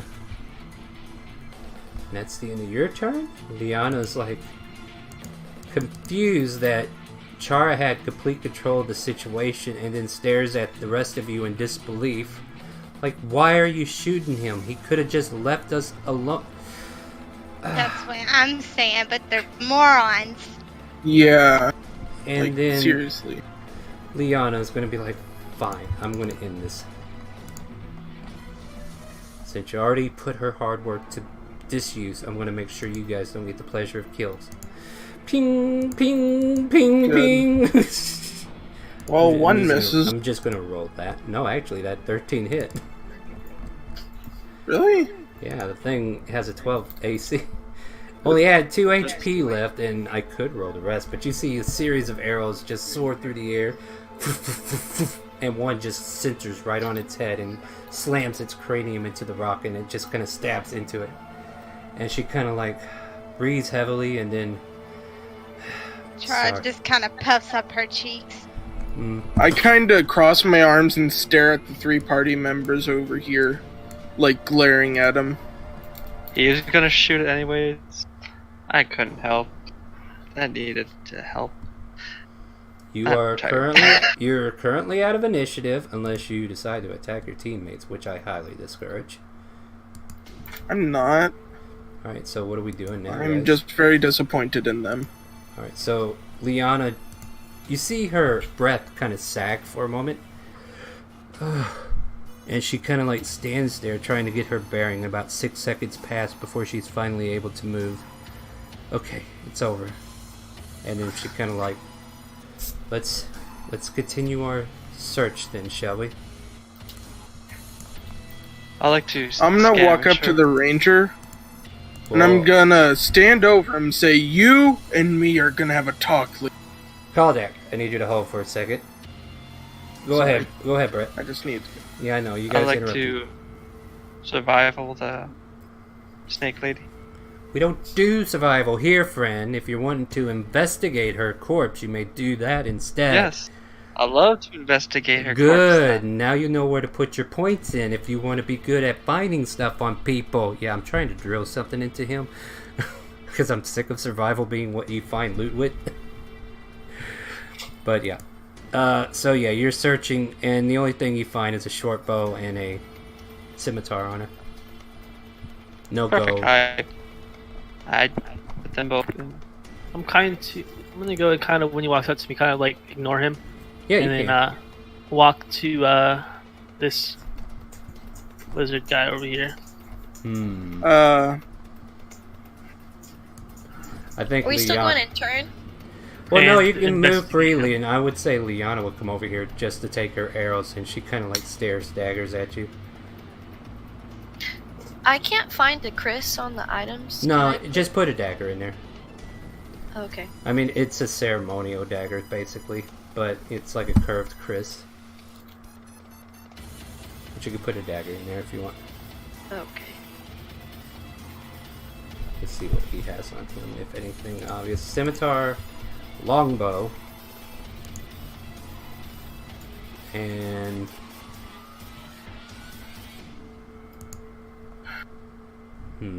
it's just kind of like, and you find maybe 7 gold pieces laying around in like a pouch.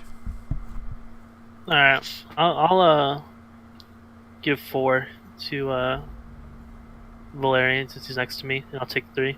And Leonna's like picking up her bows. You can see her like put her foot on the backside of this thing and like pulls out the sickening arrow that made the critical hit through the skull, and she just and this pink ooze of ichor just kind of like comes out as the brain matter just kind of splits out, and as she flings the arrow, she kind of like flings it purposely in your direction as the spray just kind of like comes over you. You can try to duck out of it with a dex check, otherwise you're going to get hit with brain matter. She's being passive aggressive. Would it be a saving throw? Yeah, go ahead with a saving. Yeah, you are covered in pink goo. I'm gonna hand 5 of my gold to Chara, just because she's next to me. I'm going to lift up on my tippy toes and hopefully get Audacious to kneel down. That way I can whisper something in her ear. Ooh. I see she's trying to get my attention, and I kneel down. I whisper softly, maybe we can find a 5-headed dragon to eat him. Hopefully, young one. What is Sorry that Suffix? What are you doing? Question. Do they have tails or actual legs? Well, she has actual legs. Those 2 purebloods. The Malison, let me double check him real quick, because he has legs. They all have legs. Okay. I'll just come back then. Yeah, type 1 human body with snake head. Yeah. I apologize for the ranger being... It's fine. It's okay. Because the next time he does that, I got something for him. Me and him are gonna have a talk later. Bet. Bet nothing, Rendon. But yeah, Leonna's proud of herself that she covered you up in brain matter and walks away. Shall we get back to the actual hunt? As she leaves you to flesh bags and tries to rejoin the rest of your group. I bend really far over next to the kobold and I'm like, hey, if you ever want me to break his arm or something, I can... No, it's fine. Alright. Whose arm are you trying to break? Hearing that conversation, I look at him and I say, well, we might have to break yours first. Valerian, are Hey. you doing something stupid? Whose side are you on? Valerian. My own? I didn't Valerian. realize I was muted. No, I'm not. Oh, Just okay. accidentally- Yeah, see me throwing some guiding bolts around. I was like, is that going somewhere? No. Are you No, sure? we ain't throwing those. No. Oh, you were muted because you said it, and then you're like, no, I take that back. I missed. No. Alright. But no, Leonna Come on. basically tells everybody, come on, get back together. We gotta search further. I walk on and I'm just like, just so you know, I was joking. So yeah, basically everybody kind of rejoined, and we're going to get back into the narrative now. So basically what I want now is a survival check to check for tracks. Brett. Yes, that sounds wonderful, Star. Thank you That's for what this you ex- do with survival checks, Brett. That's a Just a good... heads up, Star. It's 10:45, and I'm gonna probably have to go here. Oh yeah, we need to Yeah, it's getting really close. cut. So yeah, we'll go ahead and kind of close on this scene. Like I usually close at 10:30, but yeah, we kind of went a little long. But yeah, everybody make the survival checks. I'll give us a quick little narrative, and then we'll pick up on it next week. How about that? Alright. Hey, the ranger Oh, look, actually. a 3. Yeah. So basically, Do as I you- have to announce the danger sense? I'm sorry for interrupting. no, like, well, yeah, probably. It would help me realize that you have it. Like, ask me, is this something Okay. that my danger sense would pick up on? Oh, and okay. then I Is can this something that my danger sense would pick up on? I don't know. Let's see here. You have advantage on saving Anything throws in against the, effects you can see. So if you can see like a trap or something, there's no traps or anything. This is basically you're tracking the unicorn now with Leonna. So basically we're seeing who is the better tracker of the group. So everybody makes survival. And this is like if you have to make a dex check, so you would have advantage if that was the case with your ability. But I need to make a survival for her. Where is it? Oh yeah, last stat. Oh, she's not bad either. So who is my high roller? Xanon, you kind of like point out what you actually see to be hoof prints. And Odysseus kind of makes them out as well. And everybody else is kind of like off the ball. Like, you don't know what a unicorn's footprint looks like. Yeah. Kaldak almost gets turned around. But Liana like comes over and goes, "This is it. This is it. Maybe these look pretty fresh. We might be able to find her." And as you guys start to travel through the forest in a pace to try to track her down, we will pick up on this next week as we continue our wonderful adventures through Shattered Shard. So yeah, anybody got anything they want to say before we call it, or? Happy Mother's Day. Give Happy your Mother's mother a hug. Alright, yeah, that's a good one, yeah. So I'd like to thank everybody for coming out. And yeah, you guys want to say goodnight to Twitch? Be my guest. Good night, Good Twitch. night, Twitch. Wiedersehen. Wiedersehen. And with that, don't even think about it. I know what you're trying to do. No, shut up. No, don't make me get the... I'm going to get a gun and staple your... Do you hear the calling? Because it's getting really chaotic right now. Thanks for watching, guys. Fuck off. Join us Wednesday night, 7 p.m. for the guys who are getting ready with Tiamat. Well, the cultists anyway. And then join us again next week for 7 p.m. at Shattered Shards. Thanks for coming.